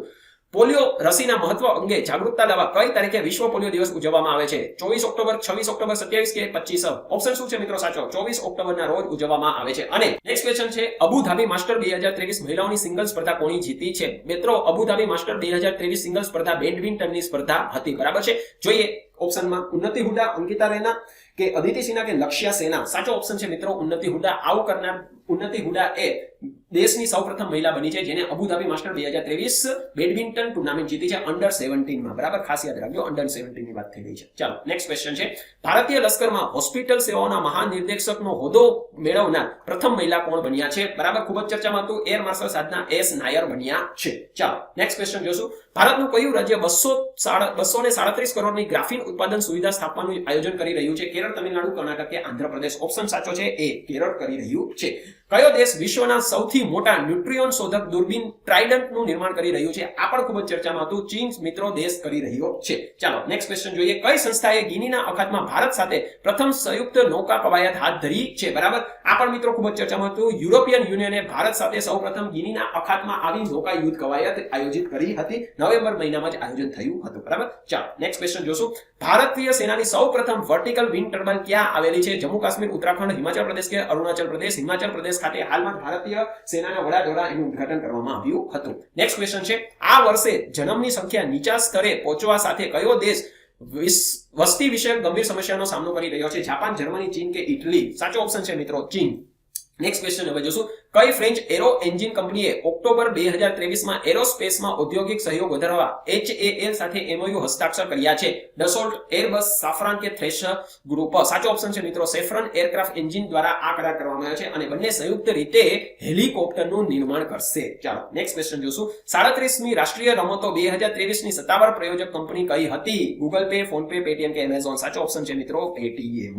નેક્સ્ટ ક્વેશ્ચન છે, સખાવત અને કંપની સામાજિક જવાબદારી ફિલાન્થ્રોપી એન્ડ કોર્પોરેટ સોશિયલ રિસ્પોન્સિબિલિટી માટે 2023 નો USISPF વૈશ્વિક નેતૃત્વ પુરસ્કાર કોને મળ્યો છે? બરાબર, જોન ચેમ્બર, મુકેશ અંબાણી, નીતા અંબાણી કે મુકેશ અઘી? સાચો ઓપ્શન છે મિત્રો સી, નીતા અંબાણીને આ પુરસ્કાર મળ્યો છે. નેક્સ્ટ ક્વેશ્ચન હવે જોશું, દરેક જિલ્લામાં હોલ માર્કિંગ સેન્ટર ધરાવતું ભારતનું પ્રથમ રાજ્ય કયું બન્યું છે? તમિલનાડુ, કર્ણાટક, મહારાષ્ટ્ર કે કેરળ? સાચો ઓપ્શન મિત્રો અહીંયા છે ડી, કેરળ રાજ્ય બન્યું છે. નેક્સ્ટ ક્વેશ્ચન છે, AI સલામતી શિખર સંમેલન સેફ્ટી સમિટ 2023 નું આયોજન કયા દેશે કર્યું હતું? હાલમાં જ થયું છે બરાબર, ગ્લોબલ AI સમિટ નું ભારત દ્વારા આયોજન કરવામાં આવ્યું હતું. ચલો નેક્સ્ટ ક્વેશ્ચન જોશું, યુનેસ્કો દ્વારા તાજેતરમાં કયા ભારતીય શહેરને સાહિત્ય શહેર નામ આપવામાં આવ્યું છે કે જેણે આ શહેરને વિશિષ્ટ નામ મેળવનાર ભારતનું પ્રથમ શહેર બનાવ્યું છે? બરાબર, આ પણ મેં કરંટમાં કીધું હતું, કોઝિકોડને જે છે આ બિરુદ આપવામાં આવ્યું છે. સાથે સાથે સંગીતનું શહેર એક ગ્વાલિયરને પણ બિરુદ આપવામાં આવ્યું છે. બરાબર, આ બાબત સાથે આપણે યાદ રાખજો, બની શકે પરીક્ષામાં આ પણ પૂછાઈએ. ચાલો નેક્સ્ટ ક્વેશ્ચન જોઈએ, 2023માં હેલોવીન ડે કઈ તારીખે ઉજવવામાં આવ્યો હતો? 31 ઓક્ટોબર, નવેમ્બર 1, 2 કે 3? સાચો ઓપ્શન છે 31 ઓક્ટોબરે ઉજવવામાં આવ્યો હતો.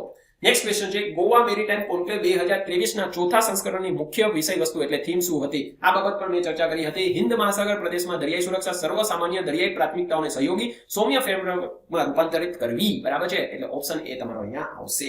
નેક્સ્ટ ક્વેશ્ચન છે, ભારતના ડીપ ઓશિયન મિશનમાં ઉપયોગમાં લેવાયેલ સબમર્સિબલનું નામ શું છે? સાગર, K6, રોનક, જલ મત્સ્ય કે સમુદ્રયાન? આમ તો મિત્રો નામ મત્સ્ય છે, આગળ જલ તમને કન્ફ્યુઝ કરવા આપેલું છે, બાકી સાચો ઓપ્શન અહીંયા સી આવશે. ચાલો નેક્સ્ટ ક્વેશ્ચન જોશું, કવચ શબ્દ જે વારે વારે સમાચારમાં જોવા મળે છે તે શું છે? બરાબર, સૌને ખ્યાલ છે સ્વદેશી રીતે વિકસિત ટ્રેન અથડામણ નિવારણ પ્રણાલી, એ ઓપ્શન. ચાલો નેક્સ્ટ ક્વેશ્ચન, કયા દેશે તેના બંધારણમાં સત્તાવાર રીતે પરમાણુ શસ્ત્રોની પરિસ્થિતિને દાખલ કરી છે? હાલમાં જ નોર્થ કોરિયા દ્વારા આ કરવામાં આવ્યું હતું અને ખૂબ જ ચર્ચામાં હતું. બરાબર, ચાલો નેક્સ્ટ ક્વેશ્ચન જોશું, નીચેમાંથી કઈ સંસ્થા તેનું એક રાષ્ટ્ર એક નોંધણી પ્લેટફોર્મ શરૂ કરવા તૈયાર છે? ચૂંટણી પંચ, રાષ્ટ્રીય તબીબી આયોગ, રિઝર્વ બેંક કે રાષ્ટ્રીય માનવ અધિકાર આયોગ? બરાબર, રાષ્ટ્રીય તબીબી આયોગ દ્વારા આ તૈયાર થઈ ગયું છે અને લોન્ચ કરવાની તૈયારી છે. બરાબર, ચાલો નેક્સ્ટ ક્વેશ્ચન છે, યુએસના રાષ્ટ્રપતિ જો બાઇડન દ્વારા પ્રતિષ્ઠિત white house national medal four technology and innovation તથા નેશનલ મેડલ ફોર સાયન્સ એવોર્ડથી કોને સન્માનિત કરવામાં આવ્યા છે? અશોક ગાડગીલ, સુબ્રા સુરેશ, સુંદર પિચાઈ, સત્ય નાડેલ, અરવિંદ કૃષ્ણા, શાંતનુ નારાયણ, પરાગ અગ્રવાલ અને નીલ મોહન? સાચો ઓપ્શન મિત્રો અહીંયા છે એ, અશોક ગાડગીલ અને સુબ્રા સુરેશ આ બંને ભારતીય અમેરિકનને આ એવોર્ડથી સન્માનિત કરવામાં આવ્યા છે. બરાબર, ચાલો નેક્સ્ટ ક્વેશ્ચન છે, વિશ્વ આરોગ્ય સંસ્થા દ્વારા ક્ષય રોગ માટે ધ સ્ટ્રેટેજિક અને ટેકનિકલ એડવાઇઝરી ગ્રુપના સદસ્ય તરીકે કોની નિમણૂક કરવામાં આવી છે? રાજેશ શર્મા, અંજલિ મહેતા, સારંગ દવે કે પ્રિયા પટેલ? સાચો ઓપ્શન છે અહીંયા સી, સારંગ દવેની નિમણૂક કરવામાં આવી છે. નેક્સ્ટ ક્વેશ્ચન છે, નીચેના પૈકી કઈ વ્યક્તિએ પોતાના પ્રથમ પુસ્તક courting India England Mughal India and the origins of empire માટે 2023માં વૈશ્વિક સાંસ્કૃતિક સમજ અંગેનો બ્રિટિશ એકેડમી પુસ્તક પુરસ્કાર જીત્યો છે? આ બાબત પર મેં કરંટમાં કરી હતી અને હમણાં જ આપવામાં આવ્યો છે. નંદિની દાસને આ એવોર્ડ તેની પુસ્તક માટે આપવામાં આવ્યો છે. નેક્સ્ટ ક્વેશ્ચન હવે જોશું, સ્ટેટિસ્ટા અનુસાર વિશ્વભરમાં ફિનટેક યુનિકોર્નની સંખ્યામાં ભારતનો ક્રમ કેટલામો છે? ત્રીજો, બીજો, પ્રથમ કે ચોથો? ભારતનો ક્રમ મિત્રો ત્રીજો આવે છે. પહેલા નંબર ઉપર યુએસએ છે, બીજા નંબર ઉપર ચાઇના છે અને ત્રીજા નંબર ઉપર અત્યારે આપણું ભારત દેશ છે. બરાબર, ચાલો નેક્સ્ટ ક્વેશ્ચન હવે જોશું, નીચેના પૈકી કયું શહેર ભારતનું ચાનું શહેર તરીકે ઓળખાય છે? બરાબર, બધાને ખબર છે દિબ્રુગઢ ઓળખાય છે. જે પણ દાર્જિલિંગ મારીને આવ્યા છે ને એ બધા ખોટા છે. બરાબર, ચાલો ઘણા મિત્રો કોલકાતા પણ મારીને આવ્યા હશે. વર્ષ 2023 નો પુરુષો માટેનો બેલોનો ડી ઓર કોણે જીત્યો છે? બેલોનો ડી ઓર જે છે એ ફૂટબોલની રમત માટે આપવામાં આવતો પુરસ્કાર છે. હવે નામ જોઈએ, ક્રિસ્ટિનો રોનાલ્ડો, લિયોનાર્ડ મેસી, કાઇલિયાના મબાપ્પે અને ઇર્લિંગ હેલાન્ડ? સાચો ઓપ્શન તમારો અહીંયા થશે ડી, લિયોન મેસીને આપવામાં આવ્યો છે. નેક્સ્ટ ક્વેશ્ચન હવે જોશું, ભારતના પ્રથમ વાઈફાઈ 6 રેડી બ્રોડબેન્ડ નેટવર્કનો પ્રારંભ કરવા માટે વૈશ્વિક તકનીકી અગ્રેસરે ટાટા પ્લે ફાઇબર સાથે ભાગીદારી કરી છે. હવે કઈ કંપની છે? સેમસંગ, એપલ, નોકિયા કે હુવાઈ? સાચો ઓપ્શન મિત્રો અહીંયા આવશે સી, નોકિયા દ્વારા આ ભાગીદારી કરવામાં આવી છે. ચલો નેક્સ્ટ ક્વેશ્ચન છે, નીચે આપેલા વિધાનમાંથી કયું વિધાન સાચું નથી તે જણાવવાનું છે? The Maharashtra association for the cultivation of science research ઇન્સ્ટિટ્યૂટની સ્થાપના 1964માં કરવામાં આવી હતી. મિત્રો આ વિધાન ખોટું છે, કારણ કે આ ઇન્સ્ટિટ્યૂટની સ્થાપના 1946માં કરવામાં આવી હતી. એટલે તમારો ઓપ્શન આવશે અહીંયા એ.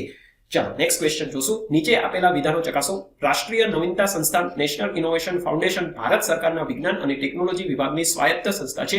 NIF વર્ષ 2010માં ભારત સરકારના વિજ્ઞાન ટેકનોલોજી વિભાગની સ્વાયત્ત સંસ્થા બની હતી. મિત્રો 2000માં આ સંસ્થાની સ્થાપના કરવામાં આવી હતી અને તે ડિપાર્ટમેન્ટ ઓફ સાયન્સ ટેકનોલોજી દ્વારા કરવામાં આવી હતી. એટલે આ પહેલું વિધાન તમારું અહીંયા ખોટું પડશે. હવે પહેલું વિધાન વાળા જેટલા પણ કોડ છે એ બધા કાઢી નાખો, તમારો આન્સર આવી જશે. 2, 3 અને 4 સાચા છે. બરાબર. ચાલો નેક્સ્ટ ક્વેશ્ચન હવે જોશું આપણે. નીચે આપેલ પૈકી કઈ જોડી સાચી નથી?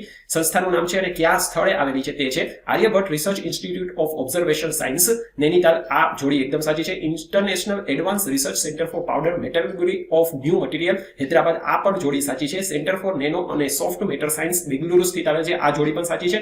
રમણ રિસર્ચ ઇન્સ્ટિટ્યૂટ, તિરુવનંતપુરમ. આ જોડી મિત્રો ખોટી છે. રમણ ઇન્સ્ટિટ્યૂટ પણ બેંગ્લોર સ્થિત આવેલી છે. એટલે ઓપ્શન તમારો ડી આવશે. નેક્સ્ટ ક્વેશ્ચન જોશું હવે. નીચેના વિધાન છે કયા છે સાચા એ જણાવવાના છે. વિશ્વવિદ્યાલયમાં અધ્યાપન અને અધ્યયન કાર્યક્રમોના આયોજનમાં ICT એટલે ઇન્ફોર્મેશન કમ્યુનિકેશન એન્ડ ટેકનોલોજીનો ઉપયોગ શીખવવાના પરિણામોને શ્રેષ્ઠ બનાવવાની ક્ષમતા ધરાવે છે. વિધાન બીજું છે રચનાત્મક મૂલ્યાંકન અધ્યાપન અને અધ્યયન સત્રોની ગુણવત્તા વધારવામાં મદદરૂપ થાય છે. હવે વિધાન 1 અને વિધાન 2 બંને સાચા છે. વિધાન 1 અને વિધાન 2 બંને ખોટા છે. વિધાન 1 સાચું છે, 2 ખોટું છે અને વિધાન 1 ખોટું છે અને 2 સાચું છે. જો તો મિત્રો બરાબર હવે યોગ્ય વિકલ્પ પસંદ કરવાનો છે. અહીંયા બંને વિધાન સાચા છે કારણ કે વિશ્વવિદ્યાલયોમાં અધ્યાપન અને અધ્યયન કાર્યક્રમમાં ICT નો ઉપયોગ શીખવા માટે થાય છે અને તે સત્રોની ગુણવત્તા વધારવામાં પણ મદદરૂપ થાય છે. બરાબર. એટલે કોડ અહીંયા આવશે એ. નેક્સ્ટ ક્વેશ્ચન હવે જોશું. નીચે પૈકી કયા વિધાન સત્ય છે તે જણાવવાના છે. NKN નું પૂરું નામ ન્યૂ નોલેજ નેટવર્ક છે. NKN નું પૂરું નામ નેશનલ નોલેજ નેટવર્ક છે. બરાબર. ન્યૂ નોલેજ નેટવર્ક નથી એટલે એ અહીંયા કેન્સલ થઈ જશે. બરાબર. એ વાળા તમે બધા કોડ કાઢી નાખો એટલે હવે તમારી પાસે બધા 3, 4 અને 2, 3. આગળનો કોડ જોશું આપણે. MOOCS ઓફલાઈન અભ્યાસક્રમો છે. આ પણ કોડ ખોટો છે કારણ કે MOC એ ઓનલાઈન અભ્યાસક્રમો છે. એટલે 2 વાળો પણ કોડ તમારો નીકળી ગયો. આન્સર તમારો 3 અને 4 વાળો આવશે એટલે એ કોડ આવશે. ચાલો નેક્સ્ટ ક્વેશ્ચન હવે જોશું. ગુજરાત સરકારના ગવર્નન્સ સોપાન એટલે ગવર્નન્સ સ્ટેપ વિશે માહિતી આપેલી છે. કયા સાચા છે તે કહેવાના છે. બરાબર. ગ્રામ વિશ્વગ્રામ સોસાયટી દ્વારા સરકારે રાજ્યની તમામ ગ્રામ પંચાયતોને VSAT આધારિત બ્રોડબેન્ડ જોડાણ પૂરા પાડ્યા છે. આ વિધાન સાચું છે એટલે 1 વાળા જેટલા પણ છે એ રાખવાના છે. આ 2 વાળું કાઢી નાખવાનું. બરાબર. આગળનું જોશું. ગ્રામ્ય સ્તરે કોમ્પ્યુટર ઓપરેટર નાગરિકોને સરકારી સેવાઓ પૂરી પાડી શકે તે માટે તમામ ગ્રામ પંચાયતોને કોમ્પ્યુટર, પ્રિન્ટર અને અન્ય આવશ્યક હાર્ડવેર પૂરા પાડવામાં આવ્યા છે. આ વિધાન પણ સાચું છે એટલે 1, 2 પણ આવી ગયા. બરાબર. એટલે 1, 3 વાળું આ કાઢી નાખો. હવે તમારી પાસે A અને D રહ્યો. આગળનું જોઈએ. રાજ્ય સરકારે 6000 ગામડાઓમાં કોમન સર્વિસ સેન્ટર સ્થાપવાનું નક્કી કર્યું છે. રાજ્ય પોર્ટલ નાગરિકોની વિવિધ સેવાઓ માટેની વિનંતી સ્વીકારશે અને રાજ્યમાં બ્રોડબેન્ડથી જોડાયેલ ગ્રામ પંચાયતો CSC, સાયબર કેફે જેવી અગ્રીમ સંસ્થાઓ દ્વારા સેવા પૂરી પડાશે. બરાબર. આ વિધાન પણ સાચું છે એટલે ઓપ્શન તમારો અહીંયા D આવશે. 1, 2 અને 3. નેક્સ્ટ ક્વેશ્ચન હવે જોશું. નીચેના પૈકી કયો હેકિંગ અભિગમ છે જેનાથી સાયબર ગુનેગારો છેતરપિંડી કરવા અથવા વધારાનો ટ્રાફિક મેળવવા માટે નકલી વેબસાઇટ અથવા પૃષ્ઠો એટલે પેજ ડિઝાઇન કરે છે? આને વેબસાઇટ ડુપ્લિકેશન કહેવામાં આવે છે. એટલે તમારો ઓપ્શન આવશે અહીંયા B. નેક્સ્ટ ક્વેશ્ચન હવે જોશું. નીચે આપેલ વિધાનો ચકાસવાના છે. કયા સાચા છે એ કહેવાના છે. ગગનયાન પરિયોજનાઓમાં 3 સભ્યોના ચાલક દળને 3 દિવસના મિશન માટે 400 કિમીની કક્ષામાં પ્રક્ષેપિત કરીને તેમને ભારતીય સમુદ્રમાં ઉતારીને સુરક્ષિત રૂપમાં પૃથ્વી પર પરત લાવી માનવ અંતરિક્ષ ઉડ્ડયન ક્ષમતાના પ્રદર્શનની પરિકલ્પના કરવામાં આવી છે. મિત્રો ગગનયાન જે ભારતનું પહેલું મેડન હ્યુમન ફ્લાઇટ છે. આમાં 3 સભ્યોના ચાલકને પૃથ્વીની સપાટીથી 400 કિલોમીટર ઉપર 7 દિવસ માટે મોકલવામાં આવશે. એટલે પહેલું વિધાન અહીંયા થઈ ગયું ખોટું. બીજું છે નાસા અને ઈસરો દ્વારા નાસા અને ઈસરો દ્વારા સંયુક્ત રૂપે વિકસિત કરવામાં આવેલી એક નિમ્ન ભૂકક્ષા એટલે લો અર્થ ઓર્બિટ વેધશાળા છે. નિસાર 12 દિવસમાં પૃથ્વીના સંપૂર્ણ ગોળાનો નકશો તૈયાર કરશે અને પૃથ્વીના નિવસન તંત્ર, બરફનો સમૂહ, વાનસ્પતિક જીવમાત્રા, સમુદ્રના સ્તરમાં વૃદ્ધિ, ભૂગર્ભ જળ, ભૂકંપ, સુનામી, જ્વાળામુખી, ભૂસ્ખલન સહિતના પ્રાકૃતિક સંકટોને સમજવા માટે અવકાશી, સ્થાયી અને અસ્થાયી રૂપે સુસંગત ડેટા પ્રદાન કરશે. મિત્રો આ વિધાન સાચું છે. અહીંયા નિસાર સેટેલાઇટની વાત થઈ રહી છે અને નિસાર સેટેલાઇટ ટૂંક સમયમાં જ નાસા દ્વારા છોડવામાં આવશે. એટલે ઓપ્શન તમારો અહીંયા માત્ર 2 એટલે B સાચું પડશે. ચાલો નેક્સ્ટ ક્વેશ્ચન હવે આપણે જોશું. નીચે આપેલા વિધાન ચકાસવાના છે. COP26 ખાતે વડાપ્રધાનની જાહેરાતને અનુરૂપ નવી અને પુનઃપ્રાપ્ય ઉર્જા મંત્રાલય વર્ષ 2030 સુધીમાં બિન અશ્મિગત સ્ત્રોતોમાંથી 500 ગીગાવોટ સ્થાપિત વીજળીની ક્ષમતા હાંસલ કરવા માટે કાર્યરત છે. આ વિધાન સાચું છે. બીજું વિધાન છે. ભારત પુનઃપ્રાપ્ય ઉર્જા સ્થાપિત ક્ષમતામાં વિશાળ હાઇડ્રો સહિત વૈશ્વિક સ્તરે બીજા ક્રમે છે. પવન ઉર્જા ક્ષમતામાં બીજા ક્રમે છે અને સૌર ઉર્જા ક્ષમતામાં 24મું સ્થાન ધરાવે છે. મિત્રો આ વિધાન ખોટું છે. અહીંયા ફક્ત એક જ આવશે. માત્ર A અહીંયા આવશે એટલે એ તમારો કોડ છે. નેક્સ્ટ ક્વેશ્ચન છે. નીચેના વિધાનો ચકાસવાના છે. બરાબર સૂર્ય મંદિર અને મોઢેરા નગરનું સોરણીકરણ. ગુજરાત તારીખ 9/10/2022 રોજ વડાપ્રધાને ભારતનું પ્રથમ બેટરી સ્ટોરેજ અને સૌર ઉર્જા સંચાલિત સૂર્યગ્રામ મોઢેરા રાષ્ટ્રને સમર્પિત કર્યું. વિધાન એકદમ સાચું છે. રાષ્ટ્રીય જૈવ ઉર્જા કાર્યક્રમનો 2/11/2022 રોજ પ્રારંભ કરવામાં આવ્યો હતો. આ વિધાન પણ સાચું છે. માનવ સંસાધન વિકાસ યોજના અંતર્ગત વાયુ મિત્ર અને જળ મિત્ર કૌશલ વિકાસ કાર્યક્રમ 2022 શરૂઆત કરવામાં આવી હતી. આ વિધાન પણ સાચું છે. અને છેલ્લું છે પીએમ કુસુમ યોજના પ્રધાનમંત્રી કિસાન ઉર્જા સુરક્ષા એવં ઉત્થાન મહાઅભિયાન. ઉર્જા અને જળ સુરક્ષા પૂરી પાડવા માટે કૃષિ ક્ષેત્રને ડીઝલાઇઝ કરવું અને સૌર ઉર્જાનું ઉત્પાદન કરીને ખેડૂતો માટે વધારાની આવક ઊભી કરવામાં છે. ડીઝલાઇઝેશન એટલે સબમર્સિબલ પંપ અને જે ડીઝલ પંપ છે એની જગ્યાએ સૌર ઉર્જાથી સંચાલિત પંપ આપવાનું મિશન છે. બરાબર, તો આ વિધાન પણ સાચું છે. એટલે અહીંયા 1 2 3 4 ચારેય વિધાન આવશે. એટલે તમારો ઓપ્શન અહીંયા આવશે એ. બરાબર, ચાલો નેક્સ્ટ ક્વેશ્ચન હવે જોશું આપણે. પૃથ્વીના ઊંડાણમાં રહેલી ઉષ્માને ખાલી જગ્યા કહે છે. શું કહે છે? થર્મલ ઉર્જા. બરાબર, ઓપ્શન આવશે તમારો ડી.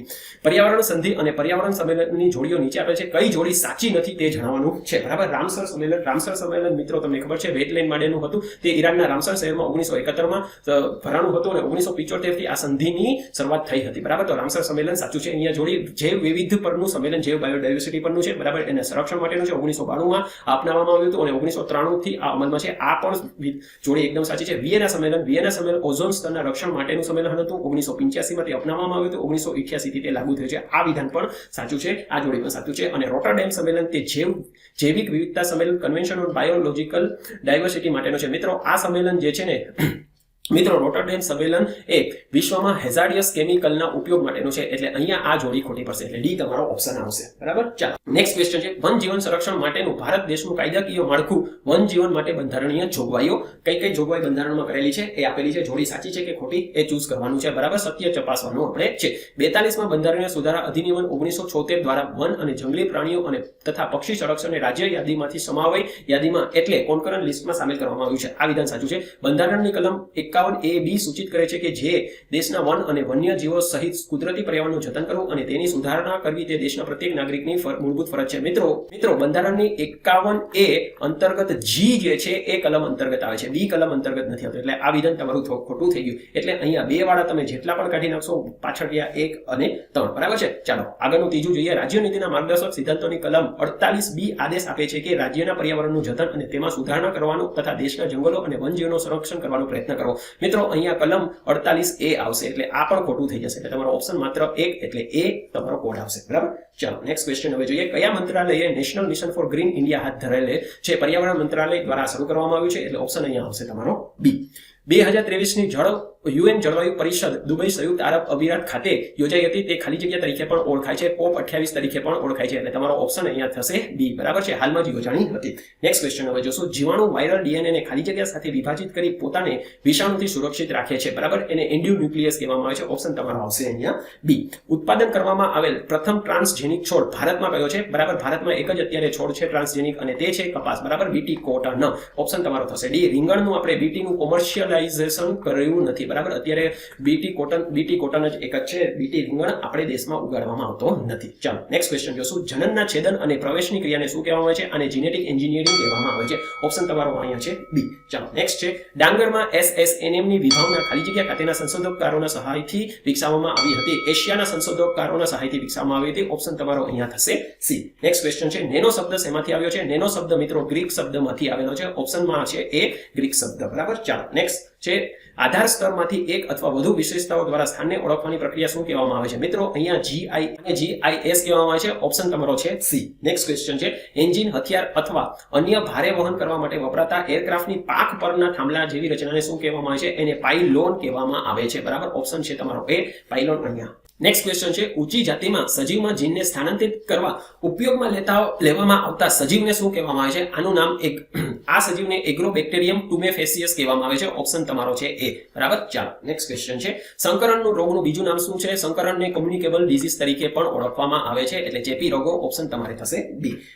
નેક્સ્ટ ક્વેશ્ચન છે હાલમાં રોગના વધારાનો દર ખૂબ જ તીવ્ર ગતિએ વધી રહ્યો છે અને મોટાભાગના ખાલી જગ્યા સાથે જોડાયેલા છે. બરાબર, કાર્સિનોજેનિક્સ, ઇનવાઇગોરેટિંગ, ઓર્ગેનિક ફાર્મિંગ કે બેલેન્સ ડાયટ. બરાબર, કેની સાથે જોડાયેલો છે? કાર્સિનોજેન સાથે જોડાયેલો છે. બરાબર, ચાલો નેક્સ્ટ ક્વેશ્ચન છે નીચેના વિધાનો ધ્યાનમાં લો.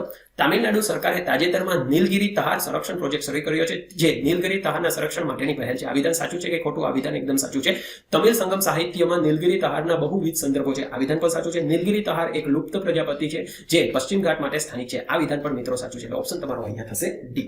નેક્સ્ટ ક્વેશ્ચન છે નેટ ઝીરો ઇમિશન વિશે નીચેના વિધાનો ધ્યાનમાં લેવાના છે અને કયું સત્ય છે તે કહેવાનું છે.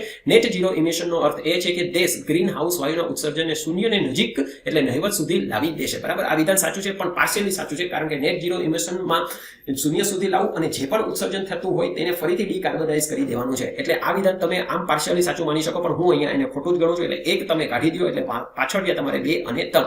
પેરિસ કરાર માર્ગદર્શિકા 2015 અંતર્ગત દરેક દેશોએ તેના નેટ ઝીરો ઇમિશનના લક્ષ્યાંકો સુનિશ્ચિત કરવાના છે. આ વિધાન પણ સાચું છે. અને છેલ્લું વિધાન છે વન જેવા વધુ કાર્બન સિંક વિકસાવીને અને કાર્બન કેપ્ચર તથા સ્ટોરેજ કરવા જેવી ભવિષ્યની ટેકનિકો ઉપર આધાર રાખીને નેટ ઝીરો ઇમિશન પ્રાપ્ત કરી શકાય છે. આ વિધાન પણ મિત્રો સાચું છે. એટલે 2 અને 3 તમારે અહીંયા સાચા આવશે.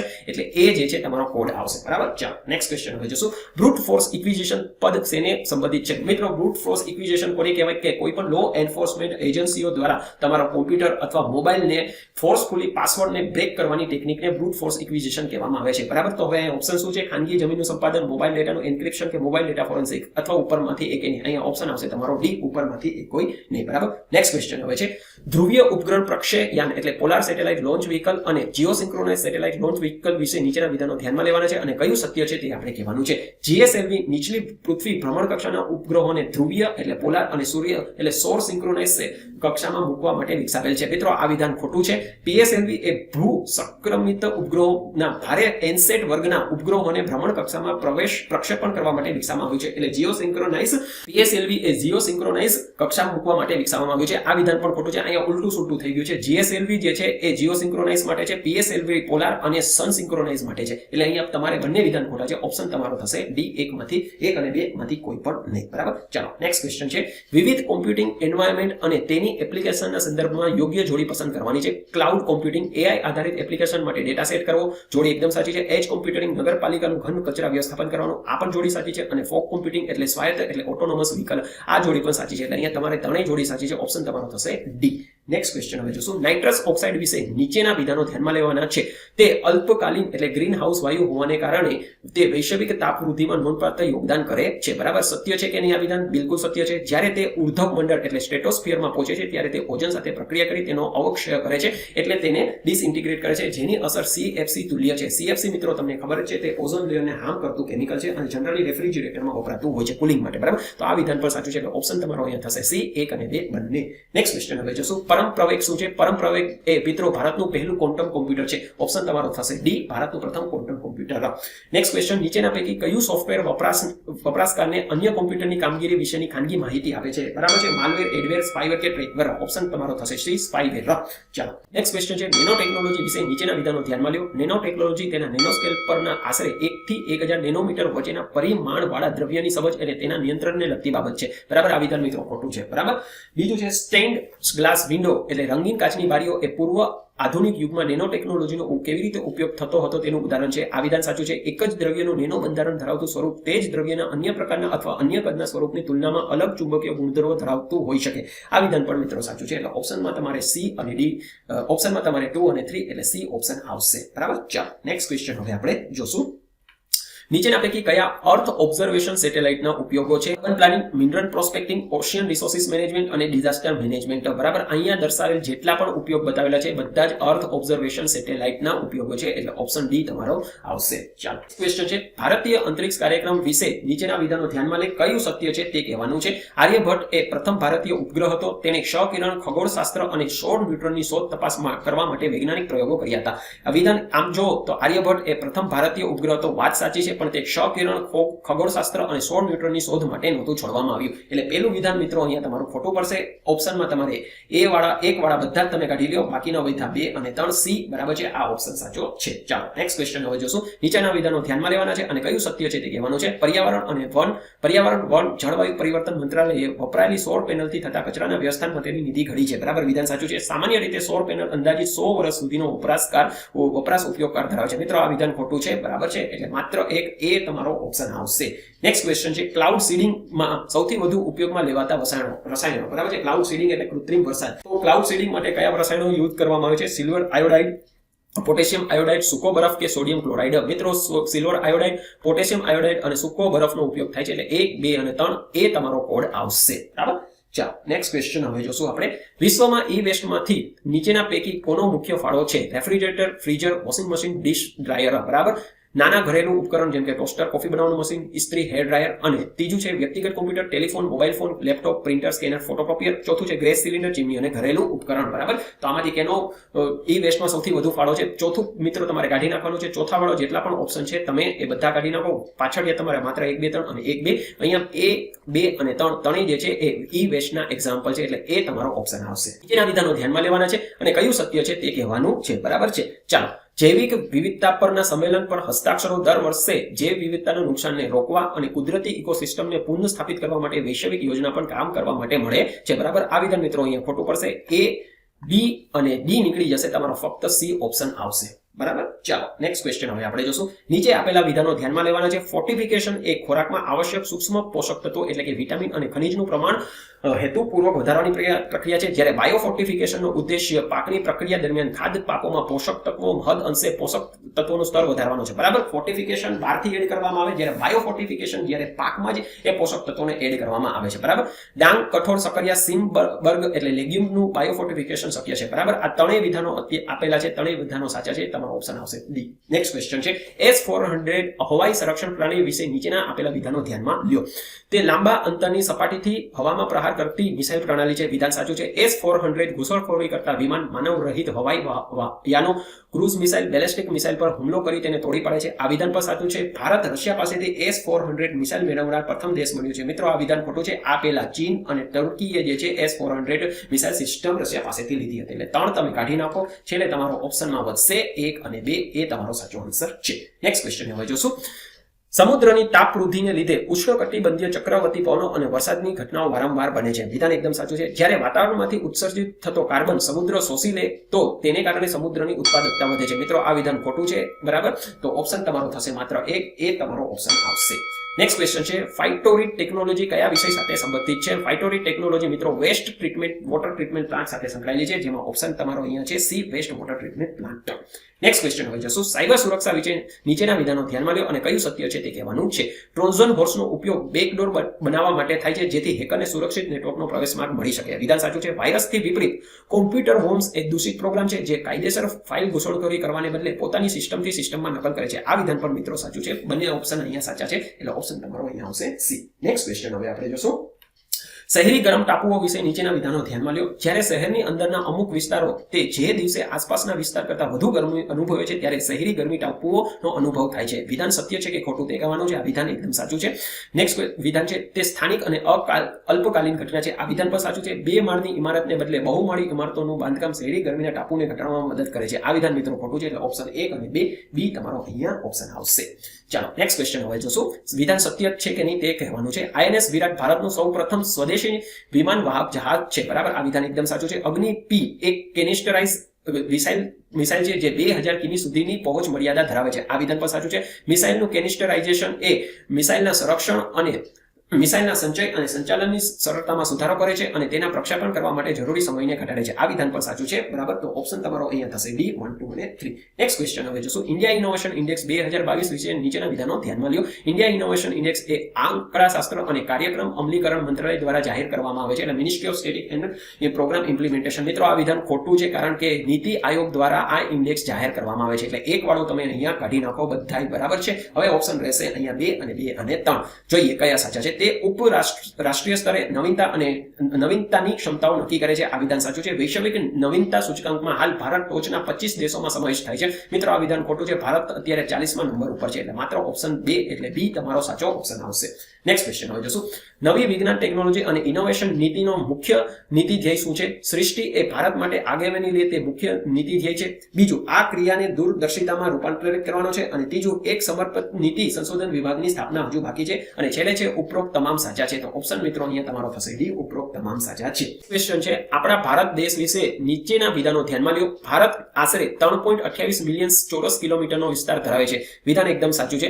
ભારત દક્ષિણ પૂર્વ અર્ધગોળાર્ધમાં સ્થિત છે. આ વિધાન મિત્રો ખોટું છે. એટલે 2 વાળા તમારે જેટલા પણ ઓપ્શન છે તે કાઢી નાખવાના છે. બરાબર. હવે રહ્યા માત્ર 1, 3, 4 અને 1, 3, 4. બરાબર. ભારત 8 ડિગ્રી 4 ઇંચ ઉત્તર અને 37 ડિગ્રી 6 ઇંચ ઉત્તર અક્ષાંશ વચ્ચેનો વિસ્તાર છે. આ વિધાન પણ સાચું છે. એટલે 1, 3 બંને આવે એવું તમારે ઓપ્શન જોવાનો છે. એટલે 1 અને 3 એટલે આ ડી ઓપ્શન તમારો આવશે. ચોથું પણ અહીંયા વિધાન સાચું પડશે.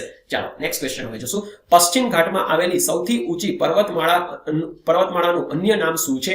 પીર પંજાલ, શિવાલિક, સહ્યાદ્રી કે નમચા બારવા. બરાબર. સાચું ઓપ્શન છે અહીંયા સહ્યાદ્રી. નેક્સ્ટ ક્વેશ્ચન છે ભારતના નીચે આપેલા ક્ષેત્રો ધ્યાનમાં લેવો. પશ્ચિમ ઘાટ, અરવલ્લીની ટેકરીઓ અને પૂર્વ હિમાલય. હવે આમાંથી કયા ક્ષેત્રમાં જૈવ વિવિધતાનું સૌથી વધુ પ્રમાણ જોવા મળે છે? પશ્ચિમ ઘાટ અને પૂર્વ હિમાલયમાં જોવા મળે છે. અરવલ્લીની ટેકરીઓમાં એટલી તમને જૈવ વિવિધતા જોવા નહીં મળે. બરાબર. એટલે ઓપ્શન 1 અને 3 વાળું ઓપ્શન ચૂઝ કરવાનું છે. એટલે બી તમારો અહીંયા ઓપ્શન આવશે.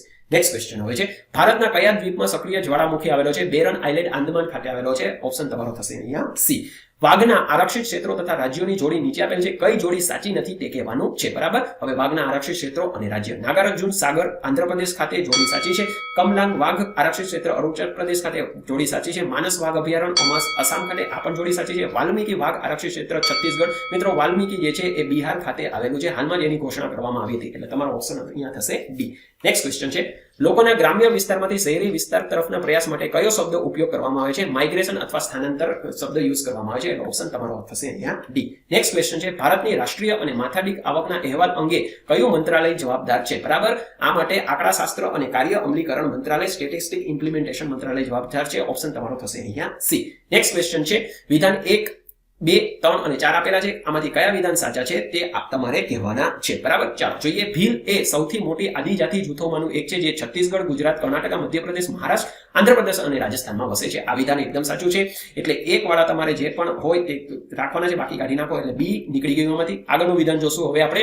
બેગો જેનો અર્થ જાદુગર થાય છે તે ખાસ સંવેદનશીલ આદિ જૂથ છે જે તમને છત્તીસગઢ, ઝારખંડ, બિહાર, ઓડિશા, પશ્ચિમ બંગાળ, મધ્યપ્રદેશ અને ઉત્તર પ્રદેશના વિસ્તારમાં જોવા મળશે. એટલે 1 અને 2 પણ આવ્યા. બરાબર. અહીંયા સી પણ નીકળી ગયું. ચાલો નેક્સ્ટ જોશું. વિધાન 3 માંડિયા એ છત્તીસગઢ, મહારાષ્ટ્ર, મધ્યપ્રદેશ અને ઓડિશામાં વસવાટ કરે છે. આ વિધાન પણ સાચું છે. અને છેલ્લે છે સાંથાલ ભારતની સૌથી મોટી અને સૌથી પ્રાચીન આદિજાતિમાંની એક છે જે આસામ, બિહાર, છત્તીસગઢ, ઝારખંડ, ઓડિશા અને પશ્ચિમ બંગાળ વિસ્તારમાં પસરાયેલી છે. આ વિધાન પણ સાચું છે. એટલે ઓપ્શન તમારો અહીંયા થશે ડી. 1, 2, 3, 4.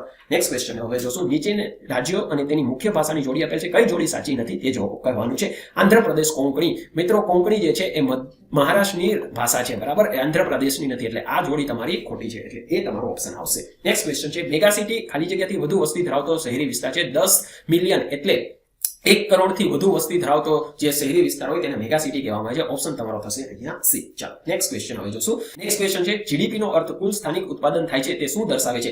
નીચે આપેલા વિધાનો પૈકી કયું સાચું વિધાન છે તે પસંદ કરવાનું છે. પહેલું છે તે દર્શાવે છે કે આપેલ વર્ષમાં દેશનું અર્થતંત્ર તેના કુલ ઉત્પાદનના સંદર્ભમાં કેટલું વિશાળ પરિમાણનું છે. બરાબર. આ ખોટું છે. તે દર્શાવે છે કે દેશના કુલ સંસાધનની ગણતરી કર્યા વિના આપેલ વર્ષમાં દેશનું કુલ ઉત્પાદન કેટલું છે. બરાબર. આ એકદમ સાચું છે. બરાબર. જીડીપી ની વ્યાખ્યા જ એ થાય. એટલે તમારો ઓપ્શન થશે બી. ચાલો નેક્સ્ટ હવે જોશું. નીચે પૈકી કયો દેશ શણ ઉદ્યોગના સંદર્ભમાં ભારત સાથે સખત સ્પર્ધા કરી રહ્યો છે? ચીન, બાંગ્લાદેશ, ફિલિપિન્સ કે થાઈલેન્ડ? ઓપ્શન તમારો બી બાંગ્લાદેશ આવશે. ચાલો નેક્સ્ટ ક્વેશ્ચન હવે જોશું. ખાસ કૃષિ ક્ષેત્રો એટલે સ્પેશિયલ એગ્રીકલ્ચર ઝોનની સ્થાપના માટે નીચે નીતિ ઘડનાર ભારતનું પ્રથમ રાજ્ય કયું બન્યું છે? હાલમાં જ ઉત્તરાખંડ રાજ્ય દ્વારા આ નીતિની જાહેરાત કરવામાં આવી છે. એટલે ડી તમારો અહીંયા ઓપ્શન આવશે. ચાલો નેક્સ્ટ ક્વેશ્ચન છે નીચેમાંથી કયું પરિબળ જમીનમાં ઘટાડો એટલે લેન્ડ સબસિડન્સ તરફ દોરી શકે છે? ધરતીકંપ, જમીનનું ધોવાણ, પાણીના કુદરતી પ્રવાહમાં અવરોધ, માટીનું કોમ્પેક્શન અને હાઇડ્રલ પાવર પ્રવૃત્તિઓ એટલે ડેમ જે બાંધેલા હોય તે. બરાબર. આપેલ બધા જ જે પરિબળ છે તે લેન્ડ સબસિડન્સ એટલે જમીનના ઘટાડા તરફના પરિબળો છે. એટલે ઓપ્શન તમારો થશે ડી. 1, 2, 3, 4, 5. ચાલો નેક્સ્ટ ક્વેશ્ચન હવે જોશું.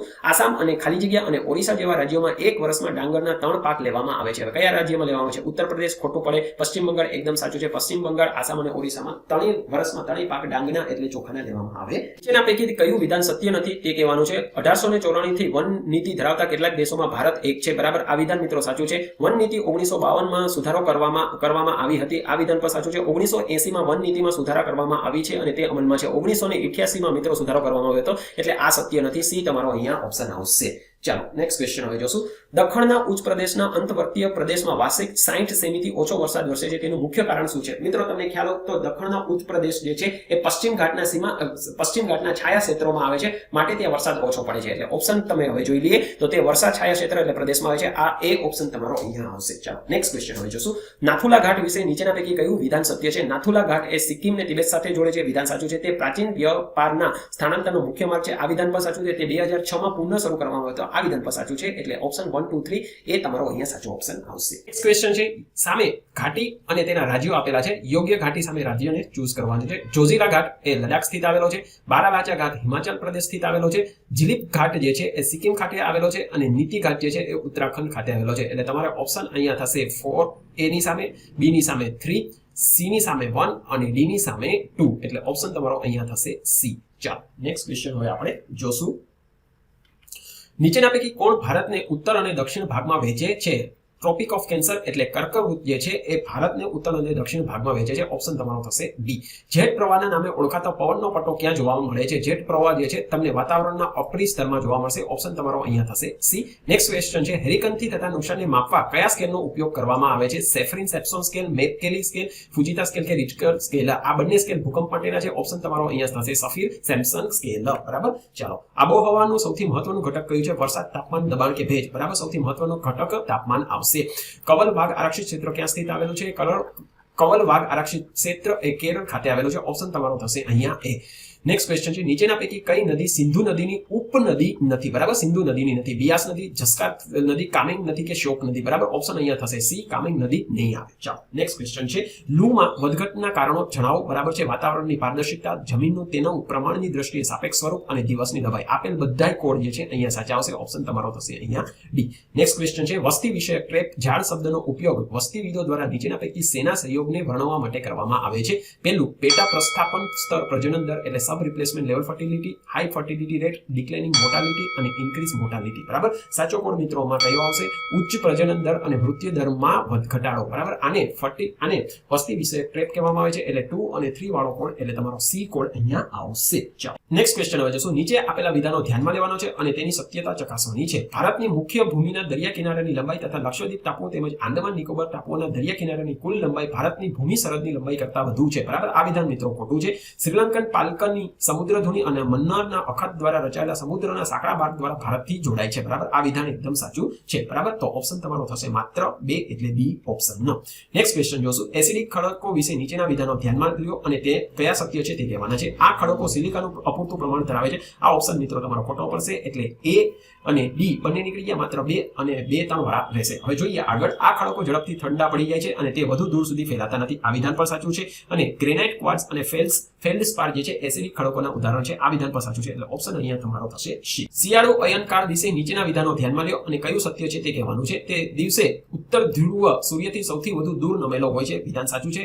બીજું, સૂર્ય દક્ષિણ ગોળાર્ધમાં મકર વૃત્ત પર સીધો માથા ઉપર આવે છે. આ વિધાન પણ મિત્રો સાચું છે. એટલે બંને વિધાન અહીંયા સાચા આવશે, 1 અને 2. ચાલો નેક્સ્ટ ક્વેશ્ચન છે, 10 ડિગ્રી જલસંધિ એટલે 10 ડિગ્રી ચેનલ કોની વચ્ચે આવેલી છે? આંદામાન, નાના આંદામાન, દક્ષિણ આંદામાન, ઉત્તર આંદામાન, મધ્ય આંદામાન, નાના આંદામાન અને કાર નિકોબાર અને મોટા નિકોબાર. બરાબર. ઓપ્શન મિત્રો સાચો છે. નાના આંદામાન અને કાર નિકોબાર વચ્ચે 10 ડિગ્રી ચેનલ તમને જોવા મળશે. નેક્સ્ટ ક્વેશ્ચન જોશું. સતલજ નદી ભારતમાં કયા ઘાટીમાંથી પ્રવેશે છે? બરાબર. ભારતમાં તે સિટકીલા ઘાટીમાંથી પ્રવેશે છે. એટલે ઓપ્શન તમારો અહીંયા આવશે C. ચાલો નેક્સ્ટ ક્વેશ્ચન છે, ઉત્તર પૂર્વીય ઉચ્ચ પ્રદેશ વિશે નીચેના વિધાનો ધ્યાનમાં લ્યો અને કયું સત્ય છે તે કહેવાનું છે. ઉત્તર પૂર્વીય ઉચ્ચ પ્રદેશ એ મુખ્ય દ્વિકલ્પ ઉદ્દેશ ઉચ્ચ પ્રદેશથી અલગ છે. બરાબર. આ મિત્રો વિધાન અહીંયા ખોટું છે. એટલે 1 વાળો તમારે બધા ઓપ્શન કાઢી નાખો. A નીકળી ગયો અને D નીકળી ગયો. ચાલો આગળ જોશું. મેઘાલયના ઉચ્ચ પ્રદેશમાં દક્ષિણ પશ્ચિમ ચોમાસાથી મહત્તમ વરસાદ વરસે છે, જેના પરિણામે તે અત્યંત ધોવાણવાળી સપાટી ધરાવે છે. આ વિધાન મિત્રો સાચું છે. મેઘાલયના ઉચ્ચ પ્રદેશની ભૌગોલિક પરિસ્થિતિને કારણે તેમાં કોલસા અને યુરેનિયમના ભંડાર આવેલા નથી. આ વિધાન મિત્રો ખોટું છે. એટલે ઓપ્શન તમારો અહીંયા ફક્ત થશે માત્ર 2 એટલે D ઓપ્શન આવશે. ચાલો નીચેના પૈકી કઈ નદીઓ મુખ્ય ત્રિકોણ પ્રદેશ રચતી નથી? બરાબર. તે કહેવાનું છે. તાપી નદી નથી બનાવતી, મહાનદી બનાવે છે, નર્મદા નદી નથી બનાવતી, ગોદાવરી નદી બનાવે છે. એટલે કોડ તમારો 1 અને 3 વાળો આવશે. 1 અને 3 વાળો એટલે D કોડ આવશે તમારો. બરાબર છે. ચાલો નેક્સ્ટ ક્વેશ્ચન હવે જોશું. પોંડુ એ સ્થાનાંતરિત ખેતીનું એક સ્વરૂપ છે, એટલે શિફ્ટિંગ કલ્ટિવેશનનું, જે મુખ્યત્વે તમને કયા રાજ્યમાં જોવા મળશે? મુખ્યત્વે તમને તેલંગાણા રાજ્યમાં જોવા મળશે. બરાબર. એટલે ઓપ્શન અહીંયા થશે તમારો C. નેક્સ્ટ ક્વેશ્ચન હવે જશું હિમાલયના ક્ષેત્રમાં વારંવાર થતા ભૂસ્ખલન અને કાટમાળના હિમપ્રમાદ માટે નીચેમાંથી કયા કારણો જવાબદાર ગણી શકાય? પહેલું, હિમાલય પર્વત એ ટેક્ટોનિક દ્રષ્ટિએ સ્થિર છે. બરાબર, આ મિત્રો વિધાન સાચું છે, આ વિધાન ખોટું છે, કારણ કે હિમાલય એ ટેક્ટોનિકલી હજી પણ અસ્થિર છે. હિમાલય જે છે એ તિબેટિયન પ્લેટ સાથે અત્યારે સબસ્ટિટ્યુટ થઈ રહી છે, એટલે એક વાળી તમે કાઢી નાખો. એ નીકળી ગયો, બી નીકળી ગયો, ડી નીકળી ગયો. ઓપ્શન તમારે રહેશે સી, ફક્ત 2 અને 3. ચાલો નેક્સ્ટ ક્વેશ્ચન હવે જશું ગુજરાતની સરહદોનું આ પ્રમાણ આપેલ છે. બરાબર, જોવાનું કયું કોણ સાચા છે. ઉત્તર અને ઉત્તર પૂર્વમાં પાકિસ્તાન અને રાજસ્થાન છે, સાચું છે. પૂર્વમાં મધ્યપ્રદેશ છે, આ પણ સાચું છે. દક્ષિણમાં મહારાષ્ટ્ર અને કેન્દ્ર શાસિત પ્રદેશો દીવ, દમણ, દાદરા અને નાગર હવેલી આવેલા છે, આ પણ સાચું છે. અને રાજ્યની પશ્ચિમ અને દક્ષિણ પશ્ચિમ સરહદે અરબી સમુદ્ર આવેલો છે, આ પણ સાચું છે. એટલે 4 વાળું એક જ કોડ છે તમારી પાસે, ડી. ચાલો નેક્સ્ટ ક્વેશ્ચન હવે જોશું નીચેનામાંથી કયો ભૌગોલિક શબ્દ એ કુદરતી રીતે બનેલા સાંકડા સામાન્ય રીતે વહાણ હકારી શકાય તેવા જળમાર્ગ સાથે સંબંધિત છે, જે પાણીના બે મોટા ભાગને જોડે છે. બરાબર, શું કહીએ આપણે સમુદ્ર ધ્વનિ એટલે સ્ટ્રેટ અપ. બરાબર, ચાલો આગળ વધશું. સી, આમાં તમારો ઓપ્શન સાચો આવશે. નેક્સ્ટ ક્વેશ્ચન છે નીચેનામાંથી કઈ દ્વીપ સમૂહની યોગ્ય વ્યાખ્યા છે? દ્વીપ સમૂહ એટલે આર્કેપેલ્ગોની વાત થઈ રહી છે, એક ગોળાકાર પરવાળાના ખડકો જે છીછરી ખાડીને ઘેરી લે છે. બરાબર, આ આર્કેપેલ્ગોની ડેફિનેશન નો. બીજું છે એક સાથે જૂથબંધ ટાપુઓની શૃંખલા અથવા સમૂહ. બરાબર છે, આર્કેપેલ્ગોની ડેફિનેશન જ એ છે કે એક સાથે જૂથબંધ ટાપુઓની શૃંખલા અથવા સમૂહ. બરાબર છે, એટલે બી ઓપ્શન આવશે. નેક્સ્ટ ક્વેશ્ચન જોઈએ પૃથ્વીના જોડકા તરીકે ઓળખાતો કયો ગ્રહ છે? પૃથ્વીના જોડકા તરીકે ઓળખાતો ગ્રહ છે શુક્ર ગ્રહ. બરાબર, એટલે ઓપ્શન થશે તમારો સી. વાતાવરણમાં આવેલા નીચે આપેલા વાયુને તેની માત્રાના ચડતા ક્રમમાં ગોઠવવાના છે. બરાબર, નાઇટ્રોજન, ઓક્સિજન, કાર્બન ડાયોક્સાઇડ અને આર્ગોન. જોઈએ મિત્રો, સૌથી નીચે આવશે કાર્બન ડાયોક્સાઇડ, ત્યારબાદ આવશે આર્ગોન, પછી ઓક્સિજન અને નાઇટ્રોજન, એટલે 3, 4, 2 અને 1 કોડ આવશે તમારો સી. નેક્સ્ટ ક્વેશ્ચન હવે જોશું રાષ્ટ્રીય આપત્તિ વ્યવસ્થાપન પ્રાધિકરણ એટલે નેશનલ ડિઝાસ્ટર મેનેજમેન્ટ ઓથોરિટીનું નેતૃત્વ કોણ કરે છે? બરાબર, ભારતના પ્રધાનમંત્રી કરે છે. ઓપ્શન તમારો થશે અહીંયા સી. સુનામી માત્ર ખાલી જગ્યા સમય દરમિયાન જ આવી શકે, સાંજના, બપોર પછીના, દિવસ કે રાત્રિના ગમે તે સમય કે સવારના. બરાબર, સુનામી ગમે ત્યારે આવે, પૂછીને ન આવે કે ભાઈ બ્રેકફાસ્ટ ટાઈમે આવું કે ઇવનિંગ ટાઈમે આવું. બરાબર છે, ચાલો નેક્સ્ટ ક્વેશ્ચન જોઈએ રોમન દેવતા જ્યુસના નામ ઉપરથી કયા ગ્રહનું નામ રાખવામાં આવ્યું છે? બરાબર, ગુરુને જ્યુસનો ગ્રહ કહેવામાં આવે છે. બરાબર, એટલે ઓપ્શન થશે તમારો અહીંયા ડી. નેક્સ્ટ ક્વેશ્ચન છે સૂર્યના સૌથી બહારના સ્તરને શું કહેવામાં આવે છે? સૂર્યના સૌથી બહારના સ્તરને કોરોના કહેવામાં આવે છે, એટલે ઓપ્શન અહીંયા થશે તમારો ડી. અને પેપર 2 નો લાસ્ટ ક્વેશ્ચન છે યાદી 1 અને 2 સાથે જોડો અને નીચે આપેલા કોડનો ઉપયોગ કરી સાચો જવાબ પસંદ કરવાનો છે. ગ્રહો આપેલા છે અને તેના સામે ઉપગ્રહો. હવે બરાબર, તો મંગળનો ઉપગ્રહ કયો છે? મંગળનો ઉપગ્રહ મિત્રો તમને ડાયમોસ જોવા મળશે. ગુરુનો ઉપગ્રહ જે છે એ યુરોપા છે. શનિનો ઉપગ્રહ જે છે તિથસ છે અને યુરેનસનો ટિટેનિયન છે. બરાબર, એટલે ઓપ્શન અહીંયા થયો એ ની સામે 2, બી ની સામે 3, સી ની સામે 1 અને ડી ની સામે 4. 2, 3, 1, 4. એટલે કોડ તમારો થશે અહીંયા બી. બરાબર, A2, B3, C1, D4. બરાબર, તો મિત્રો આ સાથે જ આપણે જીપીએસસી ક્લાસ 1-2 ના પેપર 2 ની સોલ્યુશન અને એનાલિસિસ કર્યું. પેપર 1 નું એનાલિસિસ અને સોલ્યુશન આપણે ઓલરેડી કરી ચૂક્યા છીએ. બરાબર મિત્રો, કમેન્ટ સેક્શનમાં આપ જરૂરથી કહેજો કે આપના કેટલા માર્ક થઈ રહ્યા છે, અને હા મારી ક્યાંય ભૂલ થતી હોય તો તે પણ મને જણાવજો. ફરી આપની સમક્ષ એક નવા વિડીયો સાથે હાજર થઈશ. ત્યાં સુધી આપના અને આપના પરિવારનો ખ્યાલ રાખજો. સ્વસ્થ રહેજો, સુરક્ષિત રહેજો. Keep watching, keep learning. વંદે માતરમ.